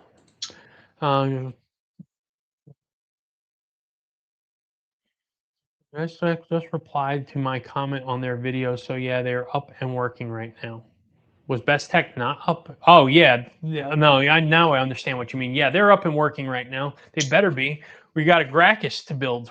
No, Check out. they're really good at responding. I bust chops, but it is true. They're really good. They handle their business well. They Check out do. their 1056. Apex, Robin, what's going on, man? Good to see you. Appreciate you very much Hey, coming in and Robin. hanging out with us, man. 1056. This one? Yeah. No. Dragoons. Oh. Well, either which way, anybody who is interested in some anno work, by the way, Darkwater Morgan, he does some badass anno work as well. So, Is he and he's very deploying? reasonably priced, and Is he he's a deploying soon? trustworthy person. So you can send him stuff. He'll do some really nice anno work. I've not talked to him, but is he deploying soon? I know that was when we. I don't know if something got changed on that, and I haven't talked to him in a minute, so I'm not Yeah. sure.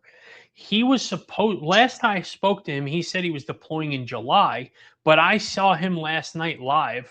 So From I'm not. Afghanistan.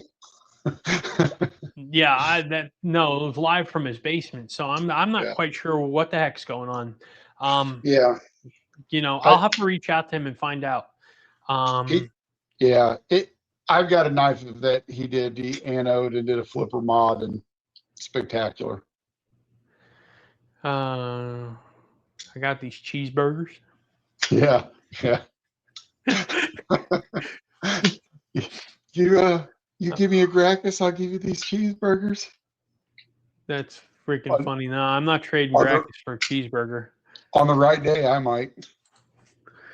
I think Dragoon needs a Gracchus tattoo for sure. I like the way you're thinking. But you know what's funny? I've actually thought about that myself. I've thought about whether or not I should, put a small one somewhere and add to mine because why not? And you can never take it away from it, right? No matter what happens, 50 years from now, the Gracchus is still going to be Chris and my design. So, I don't like that idea. I don't think you shut should up. put a small one in. I think it ought to be full sized. Like we ought to trace one on wherever it's going to go. There, right there. Yep, No, I'm loving it. no, that's If not going to happen, man. I'm just telling you that I am not doing that. if it's going to be a small one, it should go like right under your ear on your neck. No, hell no. Good Lord, man. I'm just trying to get you completely committed to where you couldn't do your job any longer. You wouldn't be able to get a job in your field with all the exposed tattoos. You'll have to make this knife business work.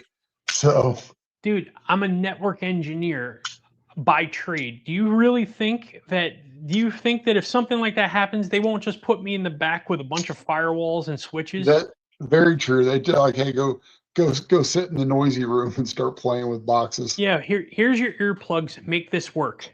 That's Yeah, what they're going to tell me. very true. But in your current realm,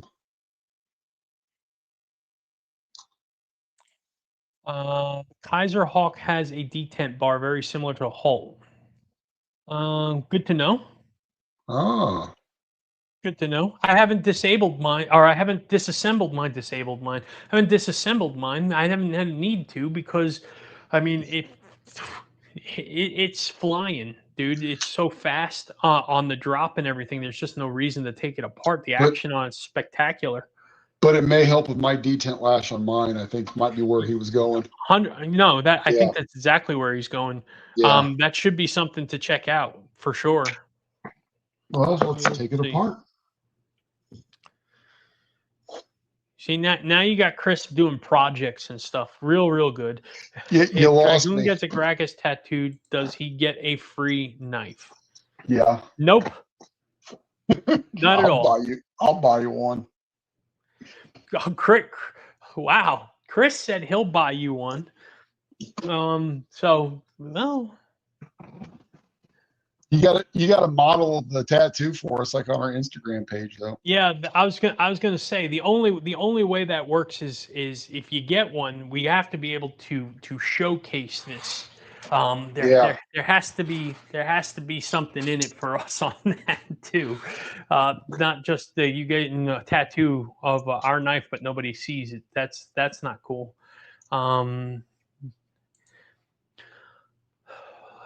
I've been carrying my reverse tux compadre. The DLC blade looks great, cleans up well.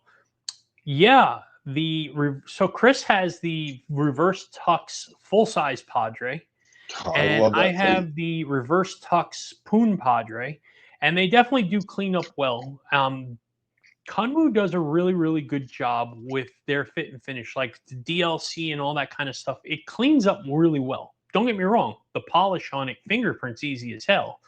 But it does clean up well. Wait. No, not again. My wife will kill me. These screws are enormous on the Hawk. Isn't that what she said? I'm loving it. Yeah. And in honor of Lefty, I had to throw that out there. When you were talking about Devo knives and between 7.5 and 8 inches being just the right size, and then you're going to grab one, I did everything I could to be on my best behavior. Free Gracchus. She'll get over it, maybe. Yeah. I bet it'd turn her on. I bet she'd look at that every night. You probably won't be able to keep her off of you. Yeah. Chris that goes for all of you. Yeah, nothing says sexy like a Gracchus. Yeah. Put it on you, and I bet you go extra wild if you also had our website on there. You put our web address. And don't forget our socials too, at Wyvern Kodiak. Yeah. Well, I'm pretty proud I'm not bugging you all for updates every week. You know, man, I'm nobody really is, and I appreciate everybody's patience. And Chris and I have tried our best to keep everybody as informed as possible. And if anybody does ask, we answer as quickly as possible to make sure that folks know. You know, I had somebody comment on a video earlier today and ask when the drops will be or when the knives are coming. But I don't get them a lot. And the community's been incredibly patient. I think I've done a pretty decent job in making sure that I keep folks as informed and close to the project as I possibly can. Yeah. As far as being fully transparent goes and stuff like that. So I intend to keep doing that. If there's ever a point where you feel like, you know, you're not getting enough information, please reach out. I'm not trying to hide anything or anything like that from anyone. I will absolutely let you all know as soon as I know. Quite literally, every time I get an update on the Gracchus, it's usually in the middle of the night. So, you know, they'll send it to me in the middle of the night while I'm sleeping or something like that. And then the very next morning when I uncover it, I'm already working on a newsletter to send out to everybody and getting all that information together. So that day, you guys find out. So I try as best I can to keep everybody informed. So I do appreciate very much, though, the patience that everybody has shown. I know it's not easy to get to spend money and then wait and not have the product in hand. It is a challenge for sure. And for those of you that have done that, I you know, Chris and I really do appreciate that. It does not go overlooked. Yeah. Agreed. So I was just gonna pull up. There's like in the Hawk. Can you see it? Like there's a lot of internal milling, but the fact that they put the name on there, that one as well, right? You don't really see that on $150 production knives. You know, I think I bought this one on sale for like $135. So you don't really see that. I was surprised to see it when I took it apart. Damascus or Damasteel or Damascus? Damasteel. If you're asking what we're doing on our own stuff, it's Damasteel. If you're asking preference on that, the answer's going to be the same. Damasteel. Yeah. So the two versions that Chris and I are both getting. So we're doing a Blurpinkle version with a fully mirrored Damasteel blade, and then we're doing a full DLC version with a fully mirrored DLC Damasteel blade. Those are going to be the two versions that we're getting. Can you guess who gets what? Both of us get two, so each one of us gets one of each. I was going to make them try to guess which to see if they were going to accuse you of getting anything with color. Maybe I'll sell the Damasteel Blurpinkle if the number's right. Here comes Dragoon in the comments. You don't have enough kidneys, buddy.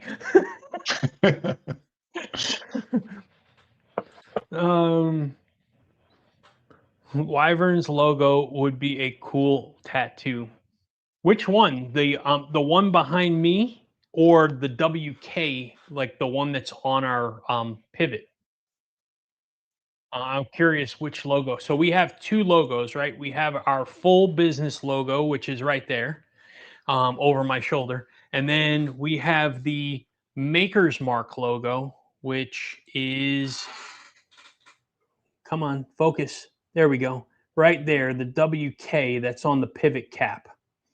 So just curious, which version of the logo do you think would be cool? Because people like both of our logos, and just wondering which one you talk about.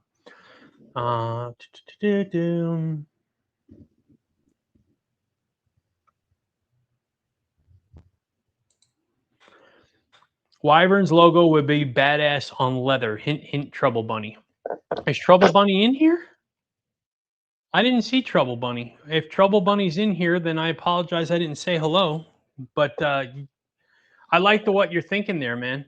As a matter of fact, Chris, you and I have leather mats with our logos on it. Yeah. So we do kind of have that stuff already. That'd be pretty cool. Yeah. Yeah, if you look at some of our older videos, that's what we did over the top of a lot of those. Yeah, for sure. Earlier, especially our earlier videos, Chris still uses his on those. I have a whole table set up now, different for content stuff, but a lot busier with the content stuff than I used to be on this. So, Wyvern, just do a pre-order Damasteel special order. Well, the orders are already placed for production. I can't do that anymore. But you know, in the future, it's possible that I do that. Right? Maybe Chris and I can think about doing that. We offer it. If nobody takes it, we don't have to place the order for it. And if somebody does take it, then then that means you're spending the money, and that nobody's forcing you for it. It's a good idea. It is a good idea. But again, also we did mention before that we're pushing towards trying to push away from doing pre-orders. So, you know, we may do one more, but I'm hoping that we don't have to do more than that. You know, it's just a matter of really understanding this business a little bit more from an ordering perspective, and we've been relying on plenty of people. So, want to see a mirror polished Gracchus from Wicked Designs. You know what, Volt? That is a fantastic idea, and there is a high probability that that man gets one sent to him to polish one of our blades. Yeah. Because I dig all of his stuff. He's very, very cool. Yeah, he's so talented. He's insanely talented. Don't worry, guys. I'll work on those Damascus ones after I get mine. I need something pretty since Chris keeps dropping mine. Outstanding. Outstanding. Oops. Gunmetal James, what's going on, buddy? Good to see you. I hope you and Shay are doing awesome. And appreciate you coming and hanging out tonight, my friend. Man, how do I keep falling so freaking far behind? I'm not helping you because I'm doing my best to concentrate and not swear. It's past 11 o'clock. Children should be in bed. Go ahead, swear away. Well, it's just, you know, I don't know that it's possible to take a knife apart, put it back together again without swearing once. Maybe. It depends on the knife. I'll ask you to refrain from distracting us from a matter at hand. Chris dropped my Gracchus and didn't kiss the boo-boo. Who says he didn't kiss the boo-boo? I'm just, you know, you weren't there. He's just kidding. I only drop Sam's knives. Yeah, I was gonna say, just so you know, Chris didn't really drop the Gracchus. The only knife that he really dropped of mine was the Goblin XL. He tried to over the top front flip the thing, and he wound up winging it. Like, he yeeted it onto the floor, chipped my floor. I was like, really, dude?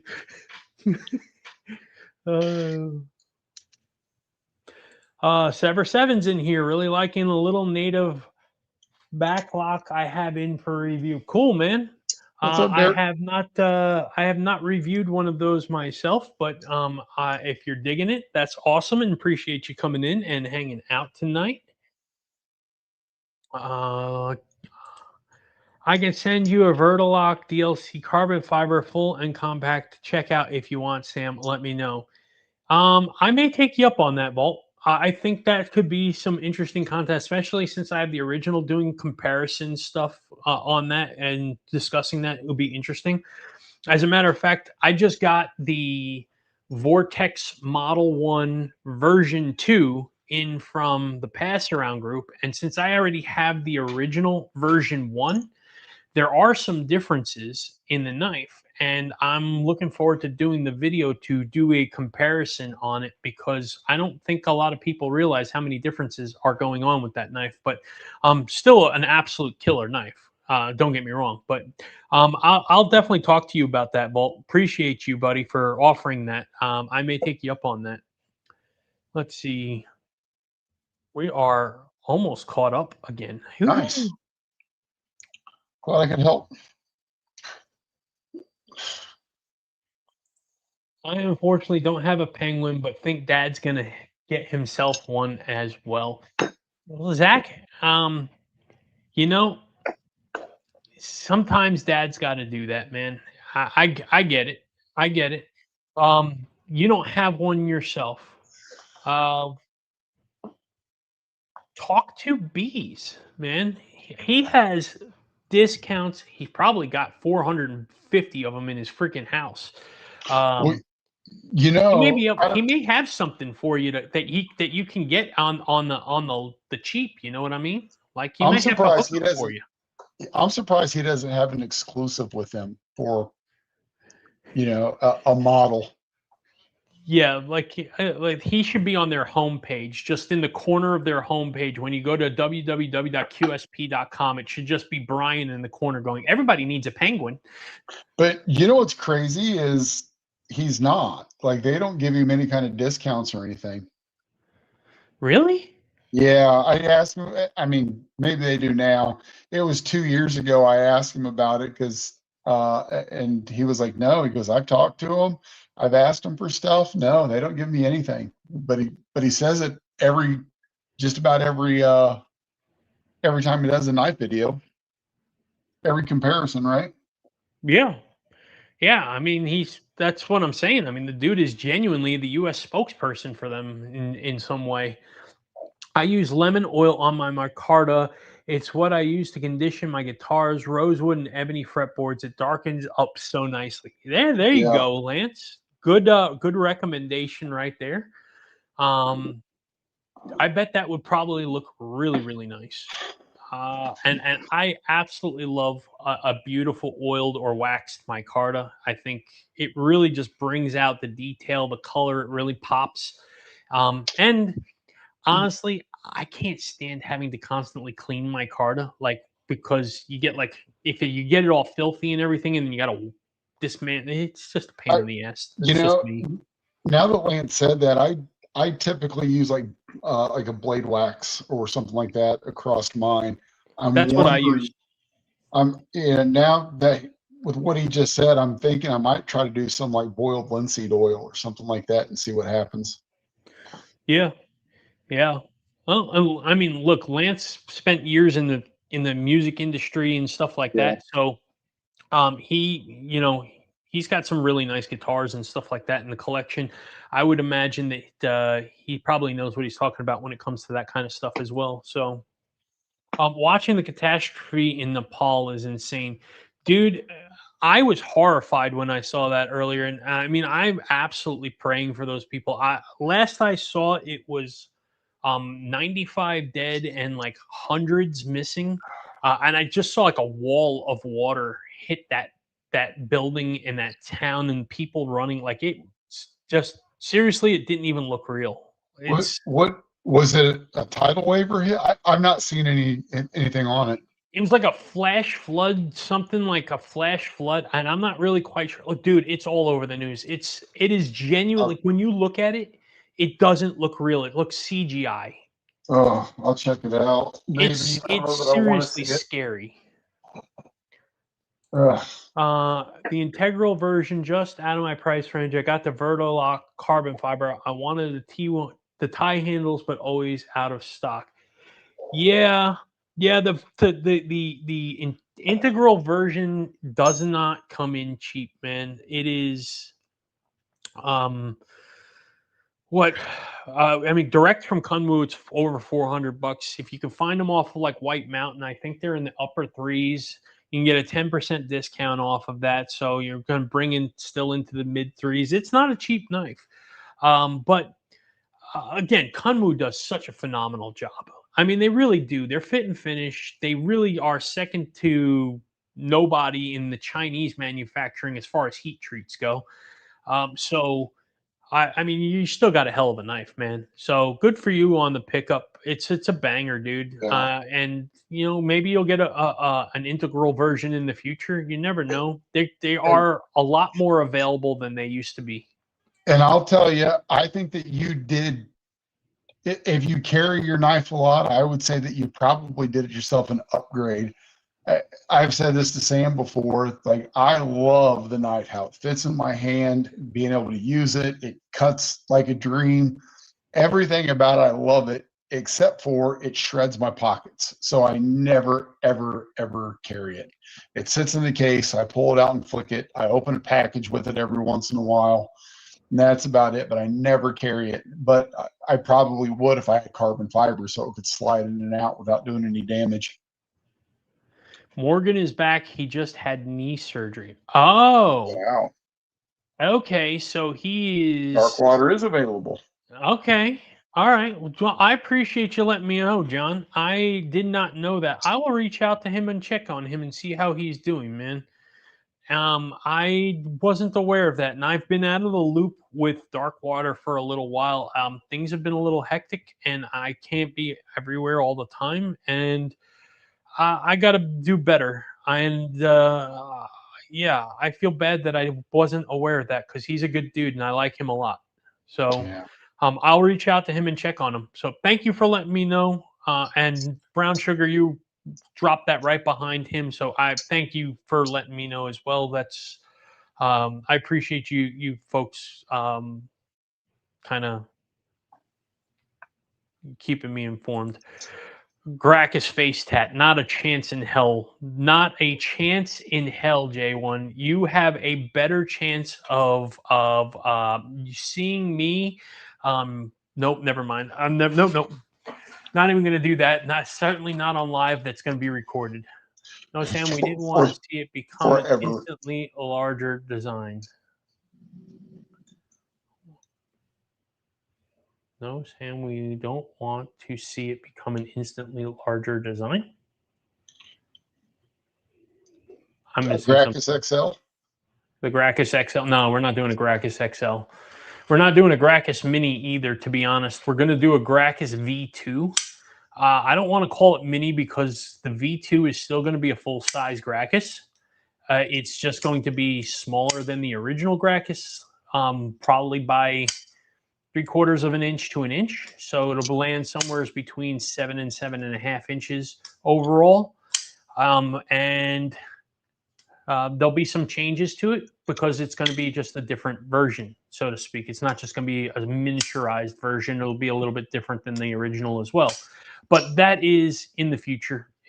I haven't even drawn it up. I haven't talked to Chris about all the ideas and designs. We haven't really put this into paper or anything like that. It's just something that we've said we want to do. So don't bank on seeing that before probably, I would say, at the absolute earliest would be end of next year, but I would probably venture a guess you won't see that until 28. Gracchus lightweight, maybe? Possibly. We could look at doing something more lightweight. Get a tramp stamp of a Gracchus? Yeah, no. Hard pass, dude. And it would be a champ stamp, by the way. So you first, Derek. yeah. Let's go meet up at the tattoo parlor. You start. There you go, man. Well, WK logo right on the next, right by my 420 tattoo on my calf, the size of a baseball. Hey, man, if you do it, that'd be cool. Like I said, pictures, please. We need to. Don has an orbital knives tattoo on his calf. Does he? Mm-hmm. Yeah, he does. I forgot about that. He showed us that at the meetup, right? At the meetup, yeah. Oh man, that's funny. I'm catching up. Sorry, folks. Not trying to stay quiet here. Just trying. How's your issue there coming along, Chris? It's the same, but it's clean now. I'll work on it tomorrow. Gotcha.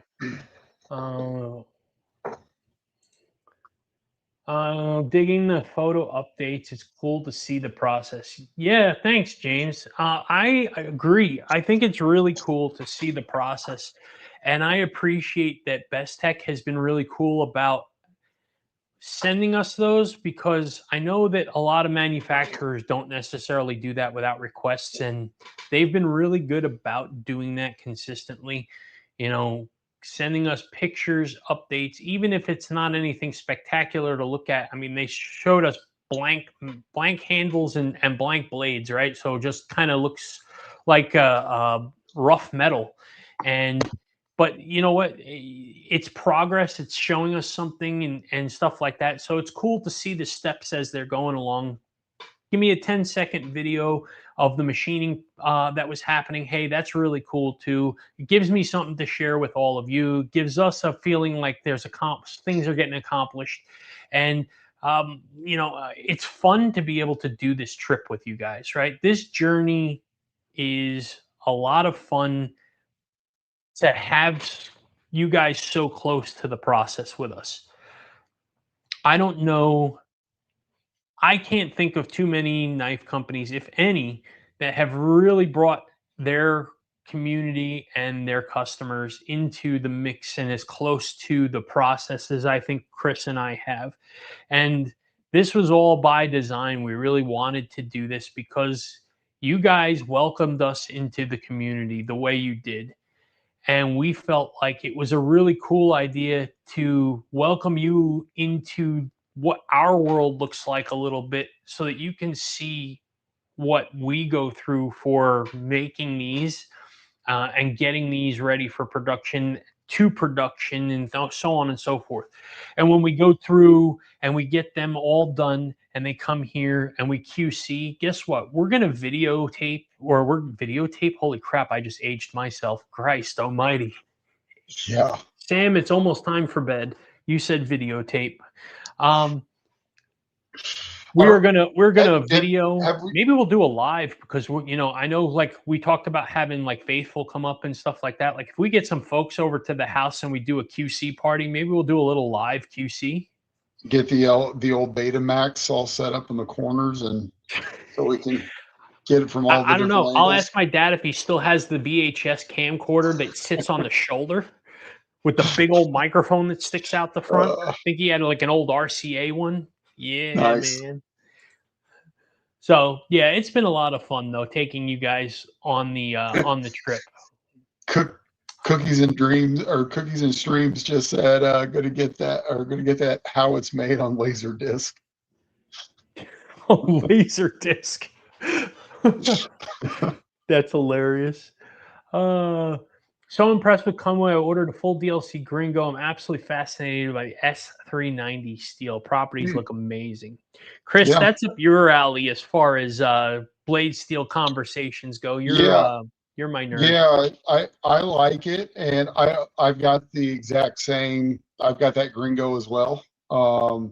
Yeah, it's a great knife. It's held up really, really well. I've put it through some testing, and I don't do anything heavy. Like, I don't try to break my knives. I don't try to scratch them up, but I do normal tests that people will do. Like, I saw Southern Cali in here. So what's up, Matt? But if you go watch some of his videos, I do a lot of the same stuff. I'm cutting normal things that most people would cut to see how they would stand up, and it's done outstanding.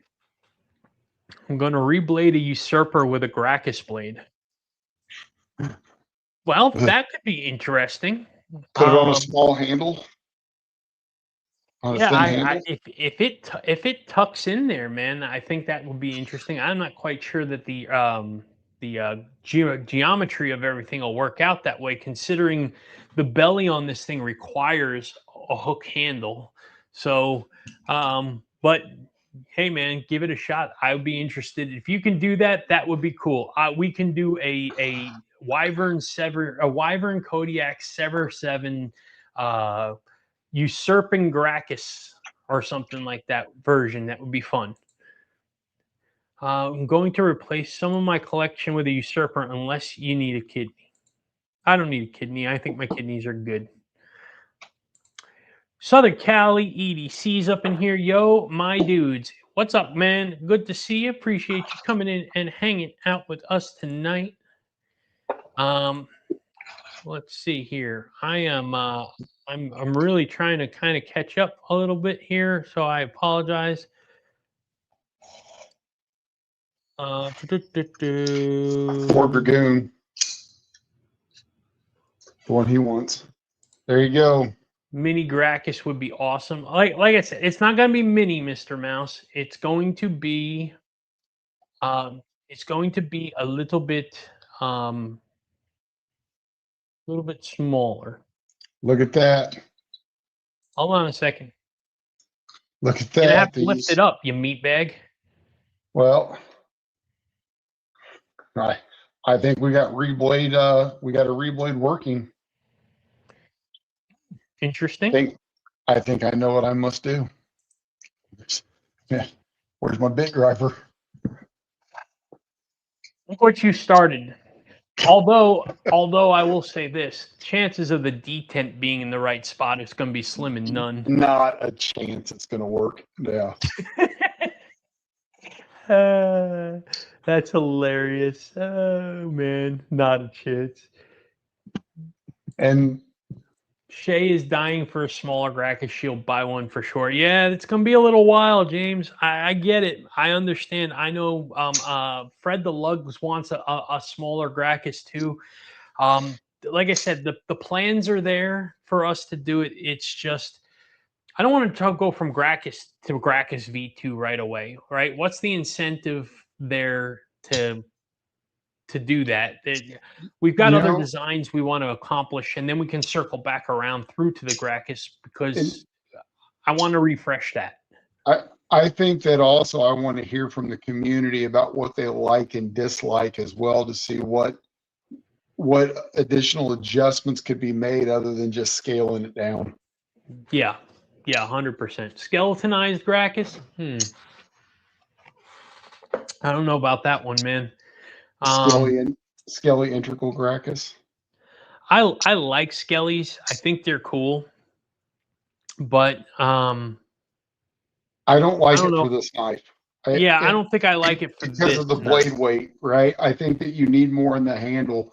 I think that if it's Skelly, if we had the point of the usurper, right? Well, I guess not. If it were not a Tonto, but more just the Warrenclyffe, or if we were flat down here, then that leads to a natural down cutting. I think that would be fine. But we're so perfectly balanced on this thing, with handle weight. So a Skelly with all that belly, I don't think it would feel like a good performer at that point.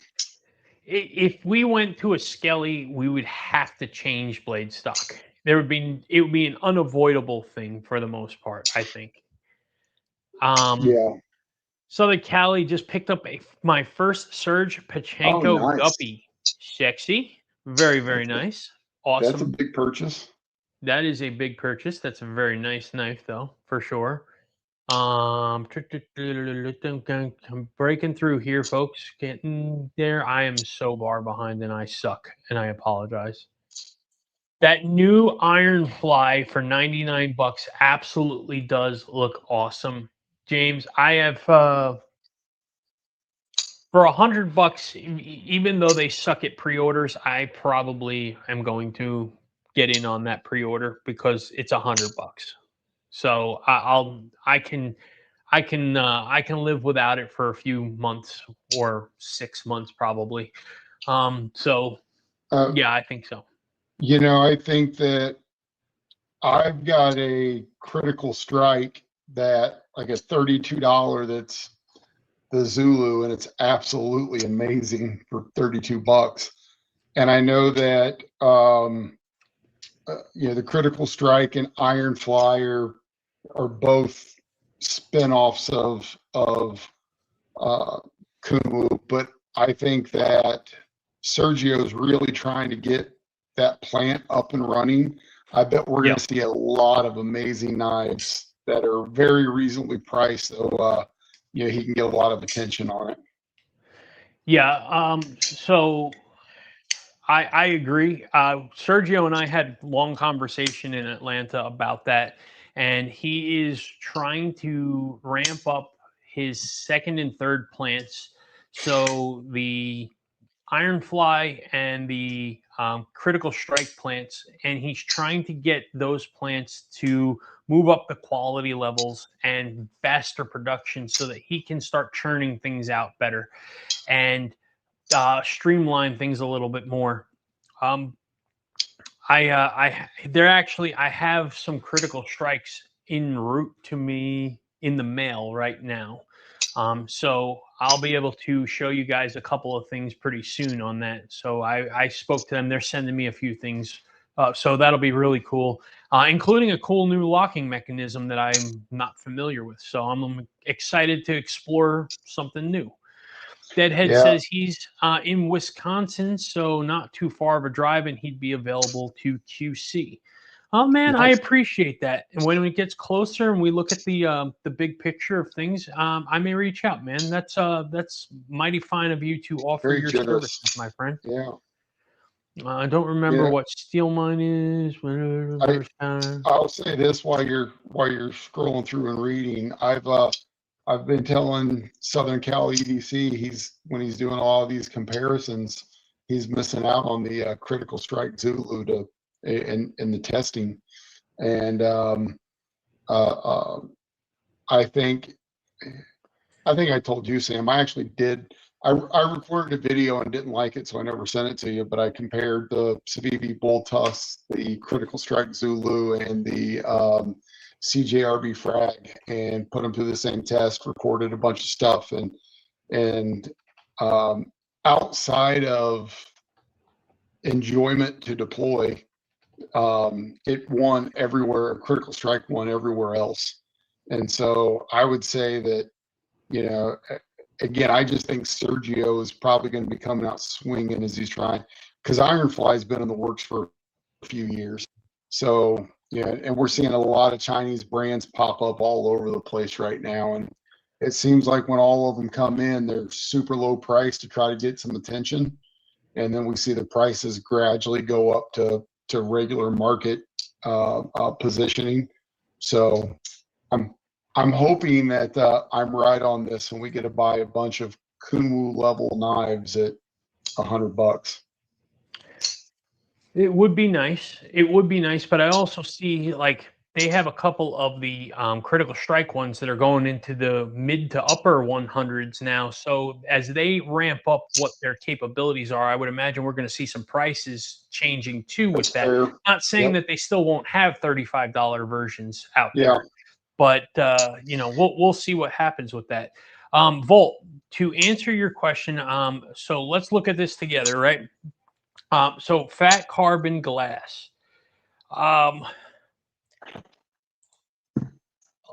Let's see here. So it's interesting. It's interesting, but I don't get it. Not on this color. But when I look at the black version of the glass, I think I like this one better. I think this looks really... Shut up. It has nothing to do with the color. I think what I'm saying is that the way the strands and the striation and the way overlap, that you see them all. Mm-hmm. Yeah, I think that this details better than the other colors. So I'm not opposed to it. I'm just not all for it, right?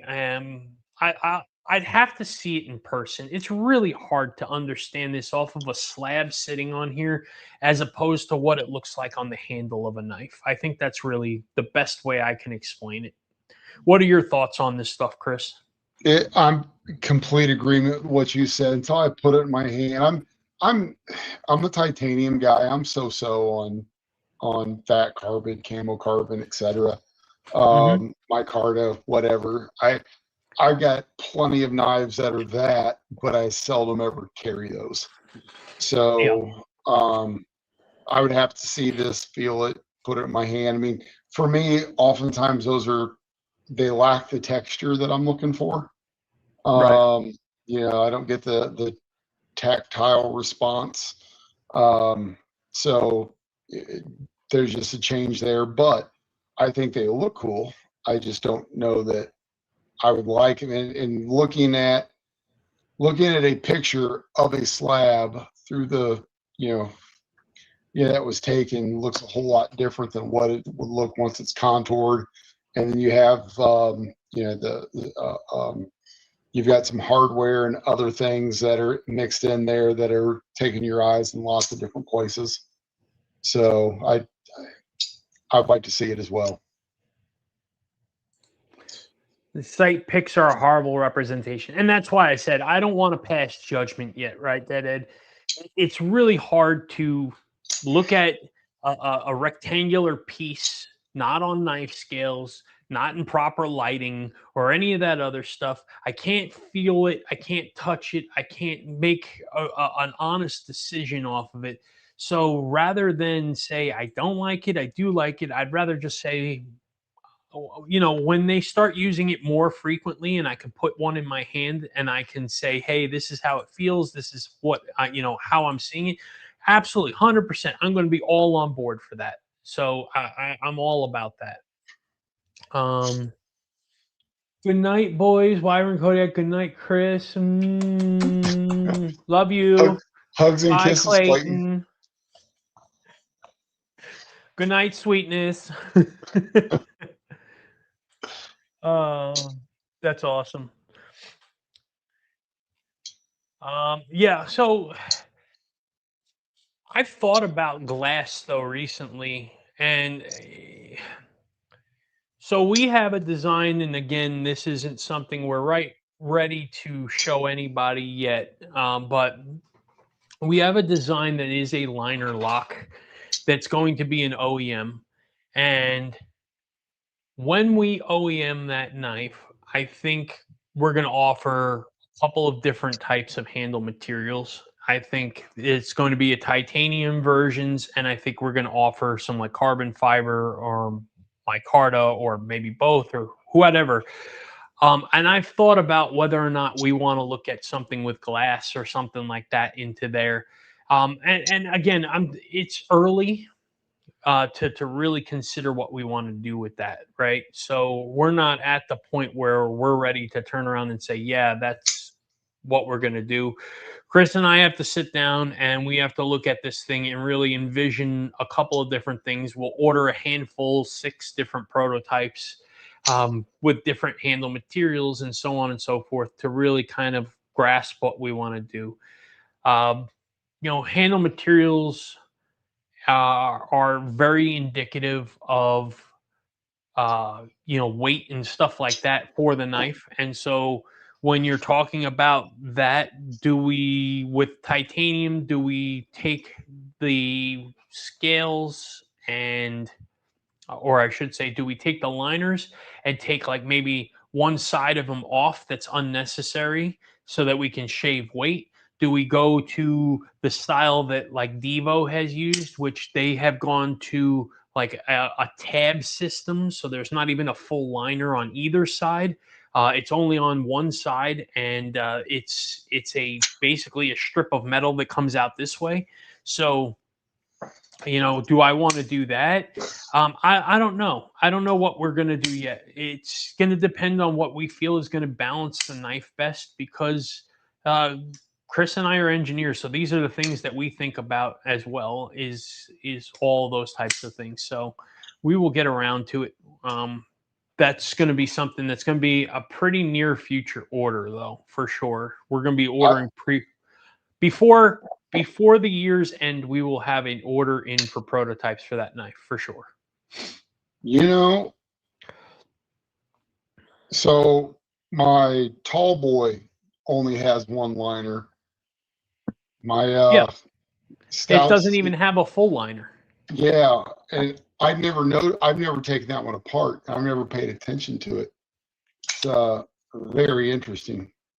Yeah, so they have inside the scale, they have it milled out, and then they have basically it's a strip of metal that is screwed onto the inside that comes this way, and then the tab that comes down this way that is your liner lock, your locking lock bar face. So they have taken all the weight out of it and stuff like that. I know what I must do. Chris is just gonna have 140 knives taken apart all over his desk, and he's Parts gonna be like, everywhere. "Shit, I have extra parts." Yeah, but hey, I'm going to use Devo's driver to do it. So, There you go. I've got it. Like I said, my Fireball and Stout, neither one of them have. They're linered on both sides, but I never paid attention to the tall boy. Yeah, it's a more recent development for Devo. It's pretty much the standard that they're using now. Yeah, Is a tab liner lock system versus a full liner lock system. And it's been pretty recent. So I would probably guess right after the Fireball dropped. And I'm not sure if it was, yeah, I'm pretty sure it was right after the Fireball dropped. That's when they went to that system. So, dude, if I really try to squeeze, if I put pressure with 2 fingers and squeeze it, I can move it, right? But I've got to put a substantial amount of pressure on it. mm-hmm. But outside of that, I've never felt that because, I don't cut with just 2 fingers like this, right? So it's in your whole hand with with all that weight distributed. Yeah, that's phenomenal. Vault, I don't want to say yes or no on this. I'm not ever going to say a never to anything for the most part. Chances are it's going to be slim that we ever do a bigger size Gracchus because I don't know that there's going to be a market for it. Gracchus is already over 8 inches and it's preventing people from buying it at that size. I don't know if we went to a 9 or a 9.5 or bigger Gracchus, at what point is it a gimmick knife? At what point is it a knife where I don't know that Chris and I have the I don't know if we have the people or the community or the customer base to sell what would be required for a minimum order to do one of those. So yeah, Jared said, "Hey, everybody buy this." Then yeah, we're not there. Like, yeah, they go do it. With us, they're just like, "Who are those guys?" And why did they make a pocket machete? Because they can. Yeah. Wheezy at 1201. If Chris doesn't have extra parts, then he's not doing good assembly guy. Just ask any mechanic. Yeah. Yeah, I know. I know. Need a bit driver set. Need a bit driver set. Waiting for Devo to drop another drop of them. So their next bit driver set is. I don't think they're going to be the same type of drivers. They're going to look the same, but I think they're going to like aluminum. Like I think they're going to a more affordable option or something like that, if I remember right. I love this one. Have you seen the Fireball Integral? So fine. Yes, I have. As a matter of fact, I saw it before the public saw it. So yeah, it is absolutely gorgeous, and seeing a camo carbon scaled integral is wild to me. Like it's just it's hard to wrap my head around the fact that they had to custom order like half inch, beyond half inch, probably 3/4 of an inch, because there's a lot of waste material on integral CNC machining. I would imagine that they had to get this thick camo carbon, specialized camo carbon sheets made just to machine one of those out. Sick. Um, he's a madman, and it's very cool. Um, oh, you're back, Ramses. What's up, dude? Good to see you again. I'm a weirdo. I love huge knives. My daily is a G10 K390 Police 4. That's a Look, 4 inch. man, That's a 4 inch plus blade on that one, I think. I don't think you're a weirdo for that, man. I'm a big proponent on carry what you like and what you love, and to each their own. I don't knock anybody for that. I know people break balls around and say, "Hey, why would you not carry this, or why don't you like that, or whatever?" Why? It's carry what you like. If you love that knife, if you're comfortable with that knife, if that knife does a good job for you, if it is functional and does its job, shit, man, rock out with your blocks out, dude. That's what I say. Check. Dragoon's going to bed, so good night, Dragoon. Check him out at 12:05. All right, y'all. I gotta hit the bed. Sam comes early. 5, No, 5 Sam a.m. does. Oh, 5. See, I told you But I need Sam comes glasses. early. That's what she said. That's what she said. Disappointing since 1979. Sorry, y'all.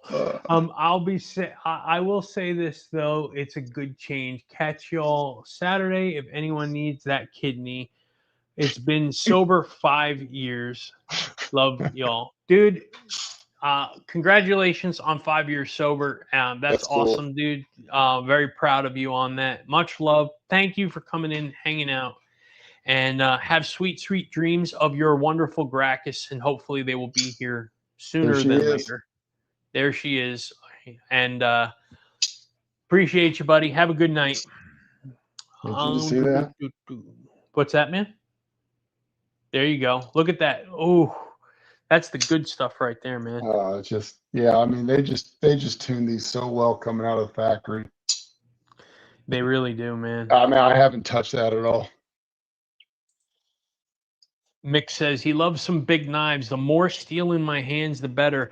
Dude, I love a big knife too. I'm not knocking that. I'm just saying that it is a harder market to sell into, right? And somebody like Devo, who's been years established, has a large customer base that, I mean, look, we order 300 knives, which is the minimum order quantity from a manufacturer.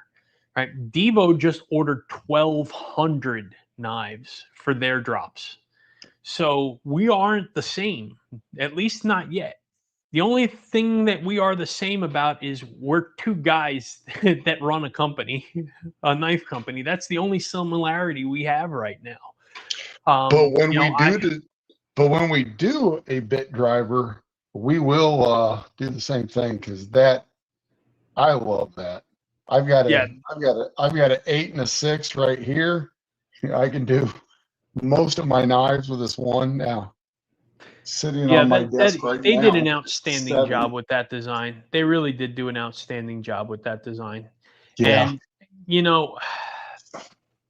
I mean, I don't know if we'll do a bit driver. I'm not committing to anything of that nature right now. I think right now we need to just get ourselves ahead of where we're at here, and we'll eventually get there. But look, if our success level ever got to where Devo's success level is, I'd be very proud of us for being able to accomplish that, because Kevin and Colin run a hell of a good company. They sell an awful lot of knives. They release a lot of knives, which means they stay consistent within the market. And they do really quality work, and I like their stuff a lot. And they're two really good people that I appreciate their friendship as well. Yeah. You know, I'll tell you guys something really quick. So I told you I ordered this Growler 3, and um, the Growler XL that I have has a DLC kit on it, and I wanted the Growler V3 to match that, but Casey Spearon put a copper set on this. I'm not a copper guy, so I went to go buy a DLC kit, none available. So I reached out to Kevin and I was like, dude, do you happen to have like a DLC kit lying around? And he was like, nah, dude, I don't. They're all gone. And I was like, damn. And he's like, I have some warranty parts. I might be able to piece something together for you, but I'm not going to be able to give you the whole kit. And I'm like, well, let me know what you can put together.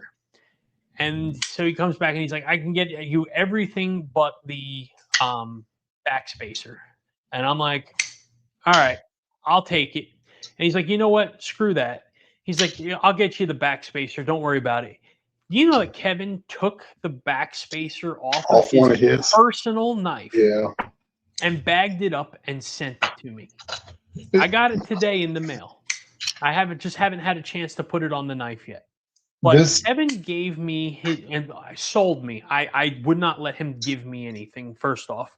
But I bought a DLC kit and he took it off his personal Growler V3 to give to me. So that speaks volumes as to the level of customer service that Kevin and Colin are willing to go through for Devo. And kudos to them. I value that a lot. And they're great people. They're great business owners.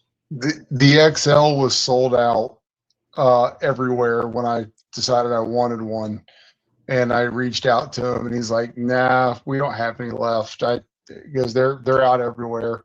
I was like, "Yeah, well, I missed out. Better luck next time, I suppose." And he goes, look, I got the one that I carry. He goes, it's got some use to it. If that didn't bother you, like, that didn't bother me, and bam, then he sold it to me, right? So it's just like, again, same thing. I just think it's so cool. I couldn't agree more that the guy's just like, well, if you really like my stuff, then I'll sell you my stuff. And and I absolutely love this thing. It might be my favorite of the the Stout V2 is my favorite, but I like this a lot. I could probably carry this a lot more. Yeah. All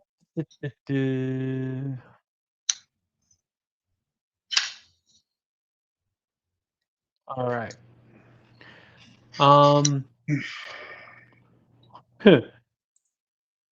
Life is better sober. I lived in a car with 2 women and a cat for 4 years.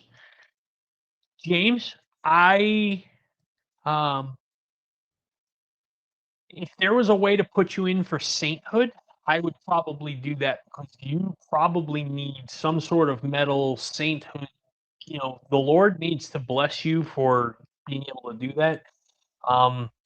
I don't think I could do that. I live in my house with 1 dog and 2 women, and I lock myself in this small room all the time just to escape them.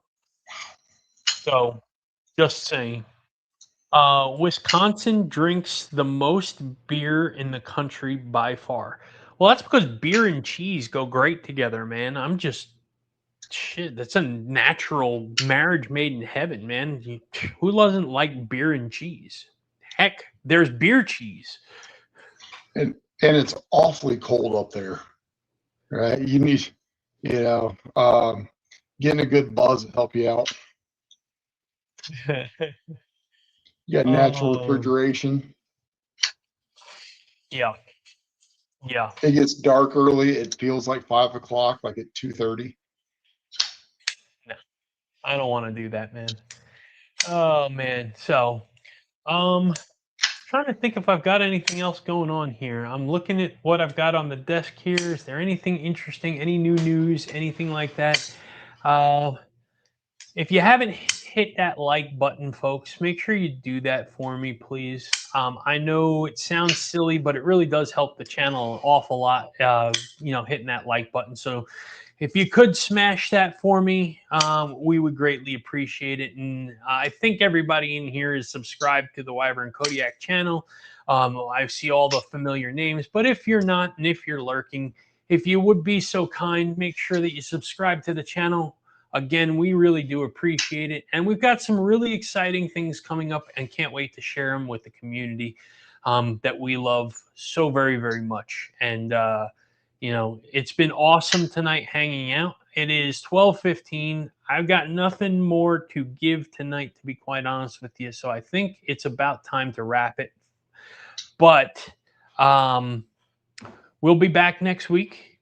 And I've got some exciting stuff as far as guests that we're aligning up. So we're going to have in the near future, I don't have dates yet, but we've got the Collector's Edge that's going to come on. Those are two guys that run a channel all about knife collecting. So it's not so much about the use of knives, but like really high-end collecting stuff, really cool stuff there. I spoke to Nick at Numb Knives, and Nick at Numb Knives is going to come on one night, and he's going to be a guest for us. One night we're going to have Mo Patty on. So we've never had Trish on with us, but she is moving to Alabama this weekend. So we're going to let her get settled in before we bug her to come on the channel. When she's ready, we'll have her on the channel as well. And then I've got a few other ones that we're working on as well. So we are going to have some more guests coming back. It won't just be us every weekend, but or every week, I should say. But in the meantime, you'll have us hopefully every week. And, we look forward to doing this with you guys. You guys are awesome. We appreciate everybody hanging out tonight. Great engagement, good conversation, a lot of fun. And thank you, everybody, for spending your Wednesday night with us. It really does mean a lot. So, Chris, what do you got to say, buddy? Same as always. Sam, I certainly appreciate you. We enjoy walking out life with you, and have a safe and successful rest of your week. Yeah, absolutely, man. We definitely do appreciate you and enjoy walking life out with you.